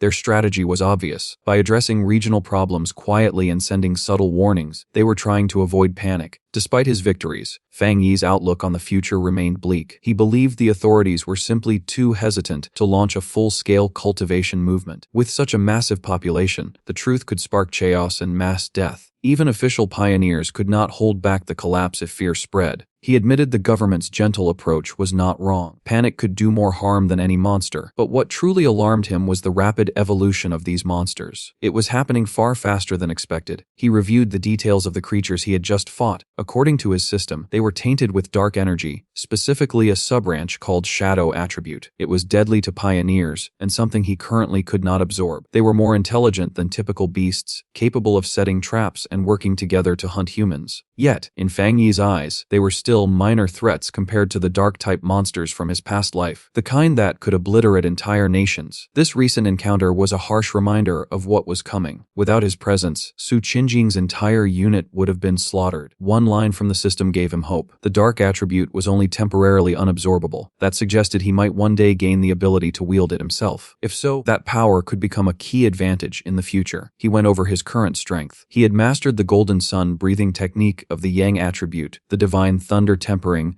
of the thunder attribute, and the crimson flame blade technique. With these high-tier skills and his current level as a 3-star Ghost Axe realm pioneer, he knew few could stand against him. Still, despite his power, Fang Yi knew he was not yet strong enough. His thoughts were broken by the ringing of his phone. Seeing his aunt's name on the screen surprised him. After exchanging brief greetings and assuring her he was fine, she got to the point. His cousin would soon be arriving in the city for her studies. Worried about her staying alone, she asked if the girl could stay at his place for a few days instead of booking a hotel. Fang Yi paused, trying to recall what his cousin even looked like. All he remembered was a quiet girl obsessed with studying, someone he had not seen in years. Still, he agreed, telling his aunt there was a spare room. When he asked when the cousin would arrive, his aunt simply said she would give the girl his address and let her find her way there. Elsewhere, in a dim room lit only by a glowing monitor, a figure with long, claw-like fingers tapped rapidly on a keyboard. She wore an oversized hoodie with bare animal-like ears and had just finished a call with her mother. Her mother told her to arrive at her cousin's apartment by the next afternoon and promised to bring some hometown snacks. The girl replied politely, saying it was no trouble, and she had some things to finish. On her screen was an online chat labeled Spiritual Energy Revival Martial Arts Vanguard Team. Under the username Feng Heju, she had just posted that she was arriving in the city and would be staying with her cousin. She closed the chat and clicked on a rumor alert. It was about a town dubbed Death Town, where 3 people had vanished while attempting the Pork Beast Challenge. A blood-streaked image of the town accompanied the article. Her glasses caught the screen's reflection as she identified the place Yangho Town. Her curiosity flared. Just then, her mother entered, asking if she had packed. Feng Heju replied that she had, though she would prefer a hotel to avoid burdening her cousin. Her mother firmly insisted. Staying with him was safer, and she trusted the boy completely. Gently ushering her out the door, she reminded her daughter not to cause trouble and to help around the house. Feng Heju nodded, promising to behave. Once outside, she exhaled lightly. To her, this visit was just another obstacle to overcome. Pushing up her glasses, she made up her mind. No matter how odd her cousin turned out to be, there was no way he could be harder to deal with than a monster. The next afternoon, under a clear blue sky, A young woman with long black hair and glasses wheeled a suitcase toward a quiet apartment building. She checked her phone once more. The map had led her here. Looking up at the building, she murmured softly to herself, "This should be the place," ready to finally meet the cousin she barely remembered. As Lin Yi stood in front of the apartment building, Fang Yi emerged carrying a bag. She called out to him, asking if he was her cousin. He stopped, visibly surprised, and asked if she was Lin Yi to confirm, though he admitted inwardly that he had no memory of her. For a brief moment, an awkward silence settled between them. Later, inside the apartment, they sat together on the couch, exchanging polite small talk. Fang Yi asked whether she was in the city for a summer camp, which she confirmed. He told her to let him know if she needed any help, and she thanked him warmly. After their short conversation, he handed her the key to her room, located directly across from his, and then retreated to his own. Watching him walk away, she felt a wave of relief. Her cousin seemed easygoing and unlikely to pry into her affairs. But Fang Yi was far from oblivious. From the moment she sat down, he had picked up on a faint, yet peculiar spiritual aura surrounding her. He wondered if his senses were mistaken, or if she simply lacked the skill to conceal her energy. Almost instantly, he began to suspect she was a pioneer. The aura was not strong, but it was distinct enough to make him doubt her summer camp story. Meanwhile, in her room, Lin Yi was on her phone, unknowingly confirming his suspicions. She messaged her pioneer group, the martial arts vanguard team, telling them her cousin seemed kind and unlikely to interfere. The group chat soon shifted to the latest events, with members discussing the powerful pioneer spotted at the lava river. Lin Yi urged them to stay cautious, warning that many formidable figures were still lurking in the shadows. After they all agreed to await her signal, she logged off. She decided against doing any cultivation for now, fearing her cousin might catch on to her secret. 3 days passed. Fang Yi soon realized that having his cousin around made cultivating much more troublesome. His meditation could be interrupted at any moment, like when she walked out of the bathroom with nothing but a towel wrapped around her. He also worried that the bright golden glow from his breathing technique was far too noticeable to keep hidden. Yet the most challenging part was her overwhelming thoughtfulness. One evening, she proudly served him a beautifully prepared dinner. He offered to wash the dishes, but she refused, saying it was the least she could do. Her constant politeness and spotless habits struck him as almost unnatural. Even so, Fang Yi decided to go along with it, hoping her eagerness to help might eventually cause her to drop her guard. That, he believed, would be the key to uncovering her true intentions. Their peaceful meal was interrupted when her phone, resting on the table, began to buzz. Both glanced at the message, their expressions briefly showing surprise. Fang Yi used the opportunity to excuse himself, saying he would return to his room while she handled the call. She could only give a quiet acknowledgement as he left. Once alone, she lingered for a moment, staring after him in thought before focusing on her phone. Sitting on her bed, she took the call, her face growing serious. She repeated the information she received, confirming that the great change of heaven and earth was set to occur again the next day at exactly 300 p.m. She assured the caller she would be there. Fang Yi, overhearing her through the wall, caught every word. She agreed to meet at the entrance of Yangho Town, which he recognized as a well-known tourist spot in the suburbs, roughly an hour's drive away. Now certain of his suspicions, he kept his spiritual energy flaring, monitoring her without her noticing. With her current level, he knew she would not sense his presence. Her abilities impressed him. Despite still being a middle school student, she had already reached the 2-star Ghost Axe realm and was on the verge of another breakthrough. Perhaps her exceptional talent was the reason for her unusual personality. He now fully understood why she was here. The summer camp was merely an excuse. She had learned of the impending great change and wanted to be right in the middle of it. For Fang Yi, these events were opportunities to obtain powerful techniques to strengthen himself. Whatever appeared this time, he vowed he would claim it. In her room, Lin Yi suddenly froze, sensing something strange. She glanced around, wondering if it was just her imagination or if someone had truly been watching her. Finding only the moonlit mountains beyond her window, she brushed it off and continued with her preparations. The following day, Yangho Town bustled with activity, the mountains looming in the distance. At the town's entrance, Lin Yi met a fellow member of her pioneer group. The friend teased her about her cousin, asking if he was handsome. Yi replied that he was a good person, but looked rather ordinary. The friend sighed in disappointment. Just then, another teammate arrived, a red-haired woman in a purple dress. She reminded the first friend that Yi herself had always claimed to be an ordinary person. Once everyone was present, the redhead declared it was time to get serious. One of the male members asked whether a certain she would be joining them. The redhead confirmed it would only be the 6 of them today, explaining that the missing member was always mysterious. Unbeknownst to them, Fang Yi was observing from the balcony of a nearby cafe, his sword resting beside him. He noted that his cousin's small squad kept a low profile, though their strength was nothing to scoff at. The weakest was already at the 2-star Ghost Axe realm, and the man who had spoken earlier was at 3 stars. He overheard them mention that their team was normally stronger, but one powerful member often did not show up. While keeping an eye on them, Fang Yi's attention drifted toward the mountains. His gaze sharpened as he sensed that this was where the true event would unfold. High above in the mountains, the great change of heaven and earth finally took place. A colossal green vine descended from the clouds, resembling the beanstalk from the old fairy tale. Though harmless in itself, its sudden appearance was of immense importance to pioneers seeking to understand their world's shifting powers. Deep within the misty mountains, Lin Yi and her squad came face to face with the astonishing sight. Their red-haired leader stared upward in awe, confirming they had found what they were looking for. The massive, throbbing vine left them momentarily speechless. One adventurous teammate went pale and urged the others not to proceed any further. She trembled visibly, explaining that seeing the vine in person filled her with a terrible premonition. The leader asked if they had heard the rumors circulating on the internal Pioneer forums. The frightened teammate recounted a chilling tale. She knew members of a team that had attempted to touch the vine the last time it appeared. They were far stronger than she was, yet every one of them perished. Their remains were now tangled within the roots of a dark, twisted version of the vine. Overcome by fear, she clutched her head, her voice shaking as she confessed she felt they would share the same fate. Before anyone could respond, the world around them shifted. The mountain path vanished, replaced by a horrifying, pulsating red cavern. The ground beneath their feet was made of writhing, fleshy tendrils, alive and grotesque. Back on the misty mountain path, the squad's daring companion, who had once fallen victim to an online romance scam, was still rattled by the sense of dread clinging to her. She admitted that while she had originally been ready to gamble like any other pioneer, either returning with wealth or dying in the attempt, the moment her eyes fell on the vine, an indescribable fear took hold of her. Her instincts screamed that this was something far beyond her league, an unfamiliar and immensely dangerous high-tier monster, a mutated entity she stood no chance against. Tearfully, she confessed she was not prepared to die here and wanted to turn back. The red-haired leader and Lin Yi exchanged glances, their expressions softening in empathy. They too had felt that oppressive weight radiating from the vine. Lin Yi spoke up, putting the sensation into words. To her, it was like staring into a hollow, lifeless wood-type vine that had been stripped of all vitality. It felt as though time itself had devoured everything within it, leaving nothing but a dead husk. That emptiness, she explained, was the true reason they felt so unsettled. Together, they arrived at a chilling realization. The vine was attempting to consume their very life force. Just as panic began to overwhelm their frightened teammate, Lin Yi clasped her hand firmly, her eyes hardening with resolve. She reminded her that this was the way of the martial pioneer, a path that demanded facing such threats head-on. Unseen by the group, Fang Yi stood on a nearby cliff, watching silently. He too sensed the dense, suffocating death energy seeping from the vine. Of all the monstrous entities he had encountered, only those steeped in pure darkness had left him with a worse impression. He had to acknowledge the squad's courage. Few would dare to cultivate so close to such a peril. His keen gaze studied the plant. Though it appeared to be a symbol of life, it radiated no vitality. It was not truly alive, merely a corpse imitating the living, devoid of spiritual energy, its form tainted by the blood and remains of countless victims. Meanwhile, Lin Yi took command of her group. Standing at the cliff's edge, she laid out a new plan. They would observe the monster from a safe distance, carefully sensing its energy without approaching too closely. Convinced this strategy would keep them out of immediate danger, she climbed to a high perch among the trees and settled into meditation, wrapping herself in a shimmering sphere of blue spiritual energy. From his vantage point, Fang Yi noted their strategic choice of distance, far enough to avoid recklessness, yet close enough to be effective for cultivation. He mentally commended his cousin for her sound judgment. Soon, the spiritual energy swirling around her began to spike. His eyes narrowed in surprise. She was on the verge of breaking through to the 3-star ghost axe realm. In a brilliant flare of blue light, she succeeded. Her teammates looked on in stunned admiration. Her cultivation speed was nothing short of remarkable, but her triumph came at a cost. Far below, deep within the forest, the dormant roots of the vine began to writhe, glowing with an eerie green light. The earth trembled. Alarm rippled through the squad as they saw the massive tendrils surging toward them. The leader's face drained of color. For such a monster to detect them from so far, it could only mean Yi's breakthrough had sent out a signal impossible to ignore. The ground erupted as vicious green tendrils lashed upward, ensnaring 2 of the male pioneers. The rest of the team scattered, their captured comrades shouting for them to run before they all met the same fate. Dark tendrils snaked toward Yi's protective bubble, squeezing against it while she remained weakened from her breakthrough. The leader knew that if they were caught, the vine's death aura would consume them instantly. Yi's shield was already cracking under the pressure. Chaos erupted as the red-haired leader dragged her trembling friend away, only for the woman to cry out, demanding to know if she was expected to burn away her own precious spiritual energy just to shield someone else and die for it. One male teammate, his tone cold, argued they should abandon Lin Yi and save themselves. Life and death, he insisted, were matters of fate. They were strangers who had merely crossed paths by chance, and sentiment would only kill them all. The leader's temper flared. She shoved him aside, swearing she would not abandon a comrade, no matter what anyone else thought. On the cliff, Fang Yi's gaze sharpened. His cousin, still still only a student, had no idea how close to death she was. Even with his current strength, he was not sure he could take on the vine head to head, but he could not waste a moment. Her barrier was seconds from shattering. Golden light flared around his clenched fist. He had made a promise to his aunt to protect her, and he intended to keep it. The red-haired leader charged forward, weaving through the grasping tendrils to reach Lin Yi. A fierce kick shattered one vine, but victory was fleeting. Dozens more erupted from the ground, ensnaring her completely. Lin Yi's shield finally gave way. Before the monster could claim its prey, Fang Yi leaped into action. Soaring through the air, he unleashed two sweeping arcs of golden sword energy. The squad froze, horrified, as Lin Yi's barrier fell. Then a blazing phoenix-shaped surge of flame crashed down from above, smashing into the vines and scattering them. Fang Yi landed in the cleared space, golden fire curling upward from where he stood, his arrival saving both his cousin and her leader in the nick of time. His very presence drove the vine back. The tendrils recoiled from the crushing yang energy, hissing and dissolving as they withdrew. The pioneers shielded their eyes against his blinding radiance, struggling to comprehend what they were seeing. The coldly pragmatic male pioneer stared in disbelief, unsure whether this newcomer was even human. The red-haired leader recognized it immediately. This was the purest form of the yang attribute, a force potent enough to repel even a monster that drained life itself. That male pioneer felt his confidence fracture. He had always believed his rise to the 3-star Ghost Axe realm was extraordinary, even rivaling Lin Yi's own pace. But compared to this man, he was nothing. Looking from his trembling hands to the glowing figure above, he felt small, insignificant. If beings like this existed, what did that make the rest of them? As Fang Yi stood wreathed in golden light, his system activated, detecting the vine's extreme wood attribute. Instantly, it began compiling a new technique. Within moments, the details appeared before him: endless vitality, an ability that could drain all nearby life force to rapidly heal wounds. The energy of the vine surged into him, enveloping him in a tide of vibrant green, as long as life surrounded him. This technique would make his energy virtually inexhaustible. As Fang Yi absorbed the last traces of the anomaly's energy, his system successfully drew out the vine's core attribute. A notification flashed before him: extracted attribute desolation. The system explained its terrifying nature, the power to instantly unleash a barren aura that could wipe out all nearby life. Standing firmly in the storm of green energy, Fang Yi let the power sink into him. When his eyes opened again, they gleamed with the same dazzling green as the desolate vine. Around him, the clearing had turned completely lifeless, a faint aura clinging to his body. At last, he understood why the vine could only exist in such a remote and dangerous place. If it had taken root elsewhere, everything for miles around would have been drained dry. He reflected on the cruel essence of the desolation attribute, an ability that stole life itself. His train of thought was broken by a weary but grateful voice. The red-haired leader of the pioneers staggered toward him, her clothes torn and body covered in bruises, yet she was still alive. She thanked him earnestly, admitting that without him, they would all have perished. She then asked how they could possibly repay him for saving them. Fang Yi dismissed her with a wave, answering coolly that there was no need, and that they would meet again one day. Without further explanation, he turned and walked away. Inside, though, he didn't feel like a hero. He knew that this chance had come only because of the information they provided. In truth, he was the one who had gained the most. As for the discord he had noticed within their group, it did not concern him. With a final leap, he soared into the sky, leaving the stunned squad in silence. He knew well that in moments of crisis, true character was revealed, and a fractured team like theirs would not survive long in this changing world. Left behind in the empty clearing, the adventurous girl and the shaggy-haired man watched his figure vanish. The girl, still shaken, whispered what they should do now. The man replied bitterly, asking if she regretted her earlier hesitation to save their teammates. With the danger gone and Lin Yi advancing to the 3rd tier, the red-haired leader decided their only chance was to remain together. Not long after, Yi stirred from her meditation, her eyes glowing a brilliant blue as she awakened. Her teammates hurried to her side, relieved she was finally conscious. The man who had once suggested abandoning her now claimed their future depended on her wisdom, but another insisted they should focus on the mysterious stranger who had saved them. Still dazed, Yi asked what had happened. Glancing around and seeing her unconscious teammates, she stood and immediately felt a scorching wave of yang energy lingering on a nearby tree. Even from afar, its heat pressed against her. The shaggy-haired man stepped forward, volunteering to recount everything she had missed. Later that day, standing outside her cousin's apartment, Yi was still wrestling with the incredible events. It was hard to accept that someone so powerful truly existed. Her companion's words echoed in her mind. One had called him a monster. He had described how the vines they could not even scratch had been forced back with ease, and how the massive vine had fled into the sky, not daring to approach again. That was the overwhelming presence of the man who had saved them. Even in his absence, the vine remained subdued, a lingering mark of his power. When Yi opened the door, she was startled to find Fang Yi waiting inside. side. His expression was full of concern as he noticed her pale complexion. Quickly, she forced a smile, brushing off his worry and blaming it on the fatigue of a long day of study. Fang Yi accepted her excuse, telling her she had worked hard and should rest. He offered to order dinner, and she agreed before retreating to her room. As soon as the door shut, she collapsed onto her bed, completely drained. She knew that breakthroughs were mentally exhausting, requiring intense focus. At that moment, she felt more worn out than if she had gone without sleep for weeks. She finally allowed herself a sigh of relief. She was no longer ordinary. Sleepless nights would not kill her anymore. She accepted that this constant battle for survival was the destiny of pioneers in a transforming world.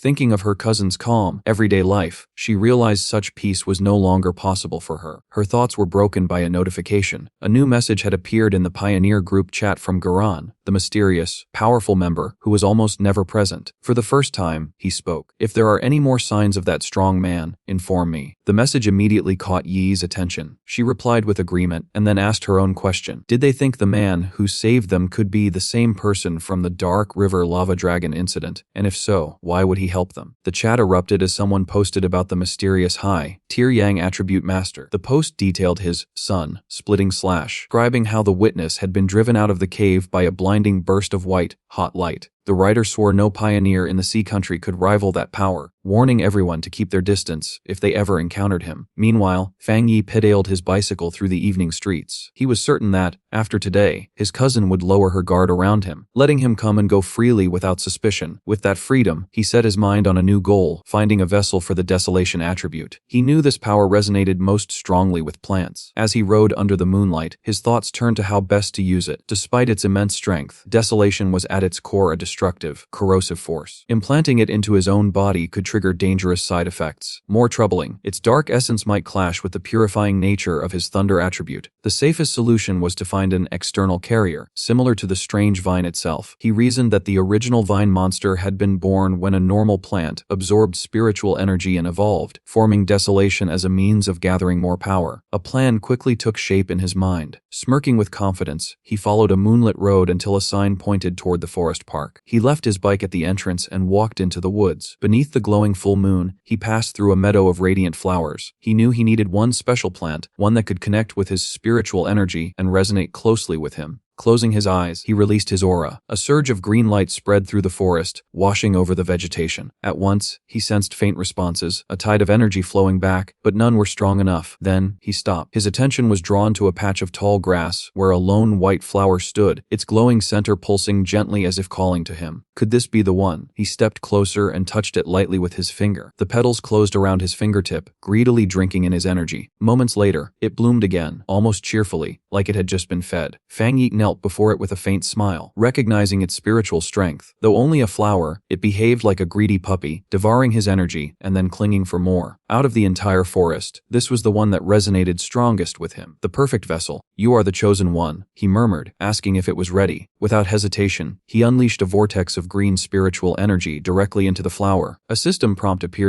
"Do you want to forcibly implant the desolation attribute into this plant?" His eyes shone a vivid green as he gave consent. A blinding light burst from his hand, and the small white flower began to change, its petals unfolding into a larger, more intricate, and far more powerful form. The implantation process ended in a sudden burst of bright green light. Fang Yi was briefly startled by the overwhelming surge of power. The once plain white flower had transformed completely. Its petals had unfolded into a radiant lotus-like bloom, and its leaves had thickened, glowing with a vivid green aura. Almost immediately, the enhanced flower revealed its terrifying influence. A massive wave of desolation energy spread outward as its roots dug deep into the soil, greedily pulling in power. The effect was swift and devastating. The thriving forest surrounding Fang Yi withered in seconds, trees collapsing into lifeless husks while the ground turned to dust. He stood in awe at the sinister might of the desolation attribute. In mere moments, the energy had devoured an entire section of the woods and showed no sign of slowing. As the glow of the flower dimmed and its form shrank back down, Fang Yi knew he couldn't remain any longer. If the disturbance grew, the spiritual energy association would surely notice. He bent down and pulled the glowing plant up by its roots. Fang Yi was fully aware that choosing this park for his experiment had been dangerous. Its location near the city center made made it a high-security zone, especially since the association closely monitored areas where spiritual energy revival could turn ordinary plants into hazardous mutations. The security cameras and the empty park had already caught his attention when he arrived. Now, walking away with his prize in hand, Fang Yi noticed something extraordinary. Even without being rooted in the ground, the flower continued to absorb spiritual energy from the air, thriving as though nothing had changed. Fascinated, he studied it carefully, a look of wonder spreading across his face. The plant's spirituality hadn't weakened in the slightest since being uprooted, astonishing for something that had been no more than a wildflower moments before. That realization struck him deeply. By granting it the desolation attribute, he had awakened its evolutionary potential, setting it on a path far beyond what nature had intended. Just as he was preparing to leave the park, an alarm suddenly blared, red lights flashing through the trees. A robotic voice boomed, abnormal value exceeded. Fang Yi instantly understood. Despite his haste, he had triggered the monitoring system. Without hesitation, he tightened his grip on the desolation flower and slipped away. Meanwhile, at the Spiritual Energy Revival Plant Research Department, alarms wailed throughout the control center. Technicians shouted over one another as data spiked wildly, demanding explanations. An urgent command was issued. All staff were to wear their protective bracelets, head into the park, and seal off the area immediately. A team clad in full protective suits soon reached the lifeless clearing. One of them checked his wrist device, eyes widening at the reading, 30. He muttered in disbelief. It was dangerously high. For comparison, the Qingcheng University incident had only measured between 8 and 10, while the formidable Dark River lava dragon had peaked at 25. Another reminded the group that the park's energy levels had never gone beyond 10 before today. While one researcher collected a soil sample, another reported strange findings. The air humidity, temperature, and sunlight were normal, yet every plant had been drained of life in an instant. The team leader insisted they advance toward the center to determine the source. But before anyone could step forward, a bespectacled senior researcher shouted for them to stop. His tone carried authority as he warned them not to touch anything. The residual energy was unmistakably the desolation attribute. Then, with a grim expression, he asked if they knew of the vine that had descended from the sky not long ago. The younger researchers froze. Finally, one stammered, realizing with dread that he was referring to the notorious devil vine, already ranked as an A-level mutation. The senior confirmed it, projecting an image of the vine with souls trapped beneath its roots. He explained that its lethal power stemmed from the same desolation attribute, a parasitic force that consumed the life of everything around it. The young researcher who had been about to step forward staggered back, sweating heavily, thankful to have been stopped before walking into certain death. The senior explained further any area where a plant awakened the desolation attribute became a dead zone, devouring the life of any who entered. He recalled another case in Zaya, where an ancient rotting tree in Wan City's forbidden zone instantly destroyed all life that ventured near. Looking over the dead clearing, he grew solemn. Plant mutations in this new era could not be underestimated. From their research, desolation was the most powerful attribute a plant could possibly awaken. Now, alongside the ancient tree and the celestial vine, a third had emerged. His lecture was abruptly cut short when a firm hand landed on his shoulder. The team turned to see Major Han Li, flanked by soldiers. Already briefed on the situation, the major ordered the researchers to change into the advanced protective suits his men had brought. Together with his unit and joined by Su Qingying, they stepped into the dead zone. Moving cautiously with their scanners, they uncovered a series of puzzling results. The desolation aura was already weakening, having dropped to 25 in just minutes. This contradicted their knowledge of the celestial vine, which was known to persist and even move on its own. Han Li glanced at Su Qingying, suggesting a closer look. She nodded seriously. As the two led the way, researchers with glowing blue auras began tracing the lingering spiritual energy. The trail led them back to one specific spot. When they reached it, their expressions twisted in shock. Both Han Li and Su Qingying realized the truth at the same moment. The source had been removed. Someone had dug up the origin of the desolation energy and taken it away. The younger members could hardly believe it. How could anyone possibly survive inside a dead zone to extract such a thing? Han Li's face hardened. If someone truly possessed that ability, their identity was of critical importance. Su Qingying, however, had already run an analysis. Holding up her data pad, she revealed the results of a big data comparison. The readings matched not only this incident, but also another recent mutation. A profile appeared on screen. Fang Yi. Han Li immediately promised to send her all his details, remarking that Fang Yi was almost certainly the same pioneer she had dealt with before. With a tip of his hat, he left the matter to her association. Left standing in the devastated clearing, Su Qingying studied the profile with a grim expression. 2 hours later, in his apartment, Fang Yi gently placed the desolation constellation flower into a small pot. Smiling faintly, he thought it was his first time raising a plant. He affectionately named it the obedient little white flower, telling it that, with the desolation attribute, it would cultivate on its own and one day become a powerful ally. Its life-draining ability would prove invaluable in combat, and its harmless appearance made it easy to hide, even from his cousin. Stroking a single petal, he reflected that in this dangerous new era, raw power alone wasn't enough. The true key to survival lay in hidden weapons. His quiet moment was cut short when his phone buzzed. Glancing at the screen, he was surprised to see the caller ID Old Wang. He immediately recognized it as his childhood friend, Wang Liang, whom he hadn't seen in 3 years since he enlisted in the army. A quick flashback showed them as inseparable schoolmates until Wang Liang suddenly announced his decision to join the military. Fang Yi answered. On the other end, Wang Liang's cheerful voice greeted him, asking if he had returned to town and inviting him for a drink at their old hangout. Fang Yi was caught off guard by the sudden invitation. Wang Liang chuckled, saying he had a big secret to reveal and warned his friend not to be too shocked when he heard it. But the reunion wasn't as innocent as it seemed. After ending the call, Wang Liang was shown in a dimly lit room, reporting to a scarred, stern woman with long red hair in a high-ranking officer's uniform. Su Qingying was present as well. Wang Liang confirmed that he had followed instructions, then nervously made a request. If Fang Yi turned out to be the wrong person, he wanted assurance that his friend would not be harmed. The red-haired officer drummed her fingers on the table impatiently before dismissing his plea. Her voice was cold as ice. His only duty was to complete the mission, nothing more. If Fang Yi proved innocent, she declared, Wang Liang should simply consider it punishment for being close to him. At a quiet bar, Fang Yi and Wang Liang clinked their beer glasses together. The two sat down, drinking as they caught up after 3 long years apart. Fang Yi quickly noticed how much his old friend had matured and guessed that life in the army must have hardened him. Wang Liang shared a few stories from his time in the military before turning the question back on Fang Yi. He answered simply, saying he was doing fine and had gone to college. As he took another sip, his mind drifted to memories of his past life. Back then, in that chaotic world, he had never gotten the chance to meet Wang Liang again. He remembered that his friend, as a soldier, had likely perished in some nameless battle. Now, in this life, he wondered if he could change that fate. Wang Liang suddenly shifted the topic, his tone turning more serious. He asked Fang Yi if he had noticed anything unusual recently, things like zombies or monsters straight out of films. Fang Yi immediately grew cautious. It wasn't strange for someone in the military to know about the spiritual energy revival, but asking so bluntly felt like a probe, a test of how much he knew. Pretending not to understand, Fang Yi asked what he meant. With a sigh, Wang Liang explained that he wasn't trying to comfort him but to warn him. He told Fang Yi that soon everything people valued, such as education, money, and social standing, would lose all meaning. The very order of the world was about to collapse. Fang Yi listened intently, expressionless as he stared into his empty glass. He knew soldiers were bound by secrecy and could never openly discuss matters tied to the spiritual energy revival. That only confirmed his suspicion. The military had already marked him, and Wang Long had been sent to test him. Seeing Fang Yi's silence, Wang Long tried to ease his worries. He assured him that as long as he kept quiet, nothing would happen to him. But Fang Yi understood the truth. Even while pretending ignorance, he could see his friend was breaking the rules just to warn him, taking risks to ensure he stayed cautious about what was coming. Their conversation was abruptly cut short when Wang Liang's phone buzzed violently. He answered, and a furious voice on the other end barked at him to return to his team immediately and report to the target site within 10 minutes. Wang Liang straightened like a soldier, accepting the order without hesitation. While Fang Yi sat in silence, he quickly got to his feet, apologizing and telling Fang Yi he had an urgent mission and couldn't walk him home. Just as he turned to leave, Fang Yi dropped his act. He asked if the mission was connected to the spiritual energy revival and demanded to come along. Wang Liang froze, staring back in shock. Fang Yi rose and grabbed him by the collar, insisting that he take him to his superiors. He reassured his friend, telling him that while he didn't know the full extent of what the higher-ups were aware of, he trusted that Wang Liang would never harm him. What he truly wanted was to see for himself what the military was facing, especially since the Spiritual Energy Association was already handling monsters. He was curious what role the army played in these great changes. After a moment's hesitation, Wang Liang agreed. The two made their way toward a heavily fortified base hidden within a mountain valley, marked as Military Base 19, Spiritual Forbidden Zone. As they approached, Fang Yi was struck by the overwhelming density of spiritual energy in the air. The concentration was so intense it had already exceeded what was considered a dangerous pollution zone. They were soon intercepted by a squad of soldiers. One ordered Wang Liang back to his unit. After a quick check, they permitted Fang Yi to enter, guiding him through a brightly lit corridor. Inside, Fang Yi and Wang Liang were taken into an enormous cavern-like training ground. A large group of soldiers was engaged in a desperate battle, wielding crackling blue energy as they tried to suppress a monstrous, spiky black creature with a single glowing red eye. The beast retaliated with terrifying force, unleashing a beam of crimson energy that ripped through their formation, sending sending screams of pain echoing across the chamber. Overseeing it all from a raised platform stood a stern, red-haired officer. Fang Yi immediately recognized the monster's power. It was a fusion of two attributes. The officer confirmed his guess, stating the creature was a perfect combination of dark and flame, which made it exceptionally vicious. She added grimly that several soldiers had already been badly injured. A caption revealed her identity: Ji Lan, a 3-star officer of the Ghost Axe realm. When her eyes fell on Wang Liang, she barked his name sharply, and he instantly stood to attention, demanding to know why he had brought an unauthorized civilian. She cut him off before he could explain. After a moment, her tone softened slightly. The situation was urgent, and she told him to forget it for now, as he was needed on the battlefield. Her gaze then shifted to Fang Yi. She found nothing noteworthy about him, noticing only faint traces of spiritual energy. For a moment she wondered if he could be the mysterious pioneer they were searching for, but quickly dismissed the thought. She gave him a strict warning. Since he was Wang Liang's friend, she would let it go, but he was in a forbidden area now. His life was his own responsibility, and everything he witnessed was to remain a secret. Fang Yi calmly replied that he understood. Without wasting more time, Ji Lan took command. She hefted a massive energy cannon and called out 2 names. Immediately, 2 soldiers surged forward, their bodies cloaked in blue energy as they engaged the monster up close. Ji Lan aimed her cannon and unleashed a tremendous blast of energy. The explosion engulfed the beast, but it emerged roaring, its body pulsing with violent red light as its fanged mouth grew even more menacing. The attack had only fueled its rage, pushing its mutation further. The enraged creature lashed out with razor claws. One soldier cried a warning, and his comrade managed to block the strike, but the force hurled him backward. Ji Lan barked fresh orders, telling her troops to stay sharp and maintain distance. They needed to finish the beast before it completed its transformation. From the sidelines, Fang Yi couldn't help but be impressed. The soldiers fought with discipline, trust, and flawless teamwork. Together, they displayed a strength far beyond what they had individually, but his admiration vanished as he noticed the monster's power spiking at a terrifying pace. He shouted for them to retreat, warning they stood no chance against it in this state, but his words were drowned out by chaos. The creature unleashed a massive surge of dark purple energy, sending soldiers flying in all directions. Still, Ji Lan refused to back down. She raised the alert level, declaring the mutation had worsened, and roared that no one was allowed to retreat. But it was already too late. The monster had fully transformed, now towering as a demonic beast cloaked in black and red flames, its single red eye burning with pure malice. A soldier screamed in terror, shouting that the evil dog had completely fused with the dark attribute and finished its mutation. The beast's gaze locked onto Wang Liang, who froze in horror. Both Ji Lan and Fang Yi reacted instantly, dread coursing through them as they realized Wang Liang's life was seconds away from ending. At that very moment, a soldier was violently thrown aside by a surge of energy. Ji Lan quickly shouted to her team, announcing that the C-level evil dog had completed its evolution and was now reclassified as a B-level threat. Their battle plan had to change immediately. The soldier who had been hurled to the ground coughed up blood. Fang Yi rushed to support him, asking if he was okay. The injured man explained that he had tried channeling spiritual energy into the beast's restraining collar, but its evolution had caused the device to explode. Even while spitting out black liquid, he tried to be brave, telling Fang Yi not to worry about the soldiers of Restricted Area 19. Fang Yi could only watch grimly, anger tightening his jaw. Realizing her weapons were useless, Ji Lan let the heavy cannon fall with a thud. Facing her remaining troops with unshaken resolve, she issued one final order, no matter what it took, even if it cost them their lives. The mutated beast could not escape, but just as she and her soldiers prepared to make their last stand, Fang Yi stepped forward, directly blocking her path. Ji Lan demanded to know what he thought he was doing, but he ignored her. His eyes and hand began to glow with dazzling blue light, arcs of lightning sparking wildly around him, a clear signal that he was about to enter the fight himself. Crackling arcs of blue lightning surrounded Fang Yi as he taunted the monstrous creature, his eyes glowing with raw power as he questioned its toughness. Without hesitation, he rushed at the mutated beast, his arm transforming into a bolt of radiant blue energy aimed straight at its head. The collision was devastating, erupting into a massive burst of divine thunder that completely engulfed the monster. The overwhelming force triggered a shock wave so strong that it hurled nearby soldiers backward. One of the stunned soldiers muttered in disbelief, realizing that this was the same B-level monster their commander Ji Lan had been unable to defeat alone. Equally shocked, Wang Liang turned to Ji Lan and asked if Fang Yi was truly who they thought he was. With a grave expression, she confirmed that none of them were mistaken. He was indeed the pioneer, known as the Tyrant. Fang Yi stood calmly before the blazing, wounded creature, watching as it struggled despite the lightning's damage. Noticing it wasn't yet finished, he remarked that he would need to end things himself. He warned Ji Lan and Wang Liang to step back for their safety. Ji Lan watched intently, reflecting on how her squad required an intricate formation just to battle a B-level monster, while Fang Yi prepared to handle it entirely on his own. She couldn't help but wonder about the source of his strength. His mastery of the thunder attribute was beyond anything she had ever witnessed. Even now, he was already a top-tier pioneer in the nation, and she began to imagine what heights he could reach reach once the spiritual energy revival progressed further. As Fang Yi lifted his hand, gathering more electrical energy, Ji Lan's eyes widened. A vast storm of thunderous power was forming in the skies above him, and she couldn't help but tremble at the thought of how terrifying his power would become as he continued to grow. With a final step forward, Fang Yi released his full thunder attribute. A colossal pillar of brilliant blue lightning erupted from beneath the monster, a spectacle perfectly befitting his title, the Tyrant. His eyes, still sparking with electricity, reflected calm determination as the dazzling light faded. The surviving soldiers stared in fear. One whispered to another that the sight made his whole body tremble. The monster's corrosive dark power had been menacing, but the destructive might of Fang Yi's thunder was on an entirely different level. When the dust settled, Fang Yi casually gave his friend a thumbs up, announcing that the danger was over. Wang Liang sprinted toward him, shouting with relief that Fang Yi had nearly scared him to death. Laughing with joy, he punched Fang Yi lightly on the shoulder, joking that he had never expected his childhood friend to become so powerful. But the cheerful mood shifted when Wang Liang apologized, admitting that he had long suspected Fang Yi was a pioneer yet had been bound by orders. Fang Yi dismissed it with ease, asking why his friend was being so formal after 3 years apart and telling him there was no need for apologies. Their reunion was interrupted as Ji Lan approached. She formally thanked Fang Yi for his help, extending her hand respectfully. Fang Yi smiled faintly and shook it, saying it was no trouble and that he acted mainly to protect his friend. She then introduced herself as Ji Lan, the warden in charge of Forbidden Area 019. Since he had saved the entire base, she explained, she needed to make an official report and asked for his contact information. Fang Yi agreed without hesitation, while Wang Lang watched silently, astonished at how his usually stern commander treated his childhood friend with such respect. Once the formalities were complete, Ji Lan made a direct offer. She admitted that Fang Yi's power surpassed that of many of the military's elite pioneers and invited him to join the army. Still, she confessed that an invitation from a single base warden like her might not be enough to sway him. Even as she spoke, she struggled to comprehend the magnitude of his power. What stunned her most was realizing that he was also a 3-star Ghost Axe realm cultivator, just like her, yet his strength had already exceeded the limits of that realm, making him a terrifying anomaly. Fang Yi asked calmly if she truly believed she was unqualified to invite him. With the weight of her superior's authority pressing on her, she confirmed it, explaining that the order to involve him had come from high command and that they would surely approach him personally in the future. Fang Yi chuckled softly, telling her not to be so formal. He admitted that he genuinely respected all of them, knowing that not everyone had the courage to sacrifice themselves for others. He confessed that he had never witnessed soldiers in battle before, and what he saw today had moved him deeply. Ji Lan, touched by his sincerity, could only whisper a quiet thank you. Fang Yi then made his own proposal. If they ever encountered trouble again, they could count on him for help, just as they had always protected ordinary people like him. But he added one important condition: they must not interfere with his cultivation or restrict his freedom. His unexpected condition left Ji Lan momentarily speechless. With business concluded, Fang Yi said it was late and that he should be leaving. Ji Lan agreed, noting that she and Wang Lang still had to dispose of the mutated beast's body and that she would arrange for someone to escort him back. As he stood before the soldiers, Fang Yi finally grasped the true role of the military in this new era. They stationed themselves in dangerous, energy-rich forbidden zones for 2 reasons: to cultivate using the abundant energy and, more importantly, to serve as the nation's frontline defense against the bizarre monsters threatening the human world. After his departure, Ji Lan turned to Wang Liang and admitted that calling his friend impressive was no longer enough. What they had witnessed was only a glimpse of his true strength. For a pioneer to advance so quickly, his insight must be extraordinary. She concluded that Fang Yi was a rare combination of luck, bravery, and sheer talent, all the ingredients needed for greatness. Hearing this, Wang Liang eagerly suggested that if she felt unworthy of recruiting him, she should let him, as Fang Yi's childhood friend, take on the task. Ji Lan immediately shut him down with a sharp tap on the head, ordering him to stop joking around and help her clean up. Grumbling, he complied as she dragged him back to work. That night, Fang Yi meditated on the roof of his apartment, surrounded by a golden aura. He reflected on his meeting with the military. Although his identity had been revealed, he had shown only his thunder attribute, keeping his other powers hidden. From the respectful way they treated him, he realized this was for the best. His rare thunder attribute perfectly countered the dark creatures the military fought, making him an invaluable ally. He knew they would try to recruit him, not threaten him, which would grant him access to the fastest paths of growth and the most advanced information. The day's events also revealed the dual structure of the nation's pioneer forces. The military, represented by Ji Lan, were the Night Watchers, the unseen guardians of the land. The Spiritual Energy Cultivation Association, with agents like Su Qingying, was tasked with handling threats that slipped into the cities, protecting civilian life wherever possible. Fang Yi understood the government's 2-pronged approach, using forbidden zones to contain the gravest dangers while slowly preparing the public for the coming changes. This cautious method was buying precious time, preventing chaos from overtaking society. As he meditated, a glowing orb of golden energy pulsed within his his core. Though he had absorbed the Forbidden Zone's rich energy, he hadn't felt the urge to advance immediately. But that soon changed. Golden energy surged violently through him, cracks of power spreading across his face. The time spent in the energy-rich zone had filled him to the limit, and he instantly recognized the signs. He was on the verge of another breakthrough. Meanwhile, on the streets below, his cousin Lin Yi was walking home with groceries, wondering if he had returned. She thought that if he was back, she could have him taste her cooking. But her casual musings shattered when she glanced upward and saw a towering pillar of golden light shooting into the night sky from the direction of his apartment. Her eyes widened in shock. A reflection of a flaming divine axe appeared in her pupils as she recognized the aura of a ghost axe realm advancement. But she quickly realized her mistake. The sheer magnitude of that fiery divine axe manifestation was far too terrifying to be a normal breakthrough. Stunned, she could only stare, wondering if another powerful pioneer had chosen this moment to reveal themselves in the city. Down on the street, Lin Yi gazed at the sky in utter disbelief. She was familiar with the overwhelming might of the ghost axe realm, but this was far beyond it. A power so immense it was bending reality itself. From the clouds, a colossal golden hand of divine energy took shape, and at that moment she understood the terrifying truth. This was the strength of the legendary spirit creation realm. The realization that someone of such unimaginable level had been living right next door to her sent chills down her spine. The shockwave of energy was impossible to miss. Miles away in a state-of-the-art command center, alarms blared and technicians rushed between consoles. Across every screen, a red warning message flashed. The anomaly level had skyrocketed to a catastrophic 99. With its source tracked to the city's southeast. Both the official in charge and Su Qingying reacted with alarm. The official barked questions, demanding to know what was happening and ordering all available units to converge on the location. Su Qingying meanwhile wondered how such an enormous surge could have slipped past detection, pointing out that a reading of this scale carried the potential to wipe out an entire city. In front of a glowing holographic city map, military leaders convened for an emergency meeting. Two dire possibilities were raised. Either a new godlike spirit creation pioneer had just emerged, or the city was on the brink of devastation. One officer with a dark expression suggested both could be true. The tension spiked as the senior official placed a frantic call to headquarters, demanding every advanced resource short of large-scale weaponry. But before the panic could spiral further, a subordinate rushed in breathlessly with a startling update. The alert had been rescinded. The anomaly was not a monster. It was a pioneer ascending to a higher realm. Fang Yi exhaled in relief. The breakthrough was complete. Casually, he noted that he had stepped into the one-star spirit creation realm. His body felt lighter, his movements sharper, yet the raw surge of power did not feel drastically different. His quiet reflection was interrupted when his phone buzzed. It was a message from his friend, Wang Liang. The warning was brief but urgent. A new anomaly had appeared at Qingchang University's playground. Internal sources confirmed it was a pollution zone, and alarmingly, this was the second time it had surfaced. Fang Yi quickly replied that he knew about the earlier heat anomaly. Wang Liang confirmed it was the same one resurfacing,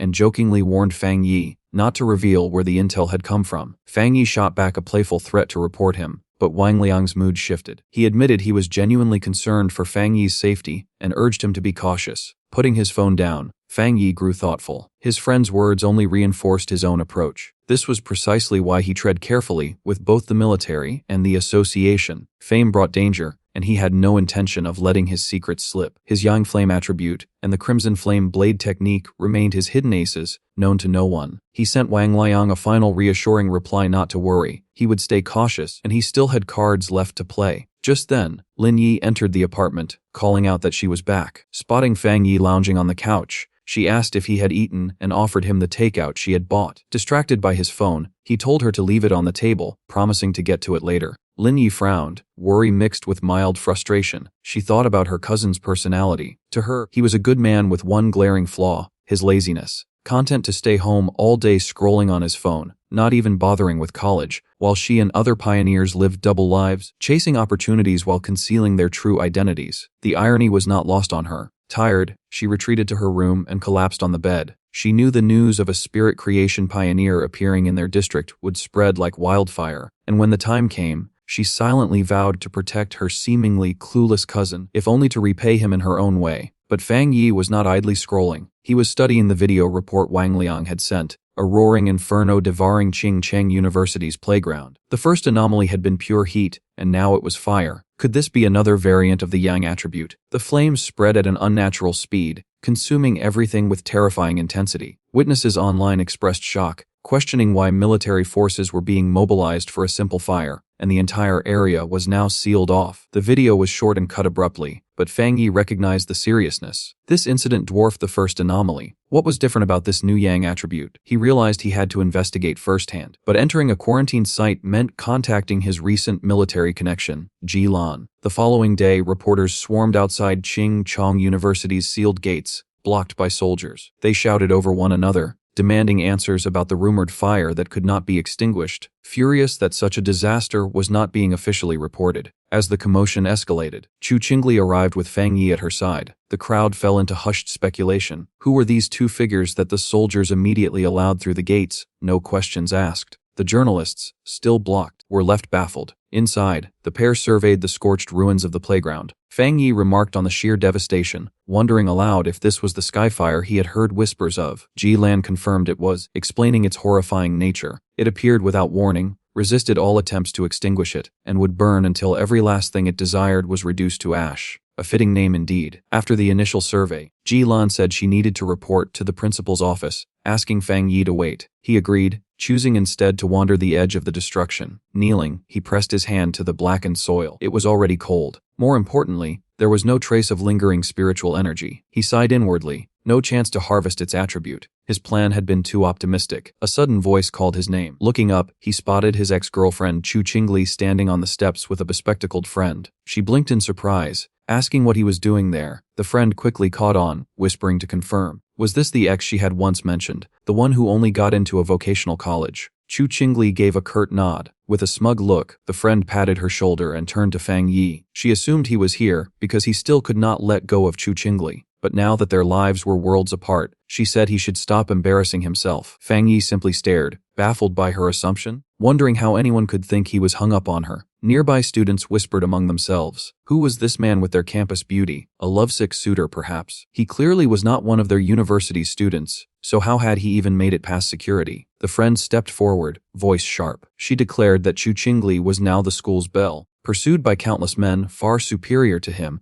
and that Fang Yi did not even register in comparison. She ordered him to leave immediately, warning that otherwise she would report him to the disciplinary committee. Chu Qingli, however, watched him with a conflicted expression. She recalled his bold words during their breakup that he would never regret it. Yet here he was, standing before her. She convinced herself his aloofness back then must have been an act to save face. At that moment, Ji Lan returned, her striking red hair impossible to miss. She asked if the girl was his friend. Fang Yi coolly dismissed the idea, clarifying they had merely been high school classmates, not friends. Ji Lan accepted without issue, repeating that they were just classmates. Slipping on a pair of sunglasses, Ji Lan's already imposing aura grew even more intimidating. Both Chu Qingli and her friend tensed, unnerved by her presence and silently questioning who this mysterious woman was to stand so close to Fang Yi. Ji Lan gave her report. The principal had confirmed the Skyfire case was more complex than expected, and he wanted to personally take them to the point of origin. Since Fang Yi was officially a special military consultant, his attendance was required. He agreed without hesitation. Just then, a team of stern officials in suits entered, ordering the area cleared and announcing the playground would remain sealed. Chu Qingli gasped, recognizing the figure at their head, the university's elusive principal. The other students buzzed in disbelief. The man was notoriously difficult to meet, rarely appearing on campus, yet here he was in person. Chu Qingli's friend smirked confidently, convinced the principal had arrived to deal with the two intruders. But Chu Qingli herself hesitated, uncertain. To their utter shock, the principal did not scold Fang Yi and Ji Lan. Instead, he strode straight toward Fang Yi, grasped his hand warmly, and greeted him with deep respect. Addressing him as the consultant introduced by Chu Qingli, he expressed his relief that Fang Yi was here to safeguard the school. Then, to the astonishment of all, the principal gave a slight bow, formally entrusting Fang Yi with full authority over the incident. Chu Qingli froze, her worldview crumbling as she watched her ex-boyfriend, someone she had once looked down on, receive such treatment. Security moved swiftly, forming a barrier and driving onlookers back. Confused murmurs spread among the students. Why was their revered principal showing such deference to this young man? In the crowd, Chu Qingli listened as the gossip flipped. A few recalled that just minutes earlier he had been dismissed as her ex. Now, whispers suggested that with a status so high, even if she wanted to pursue him again, she might not qualify.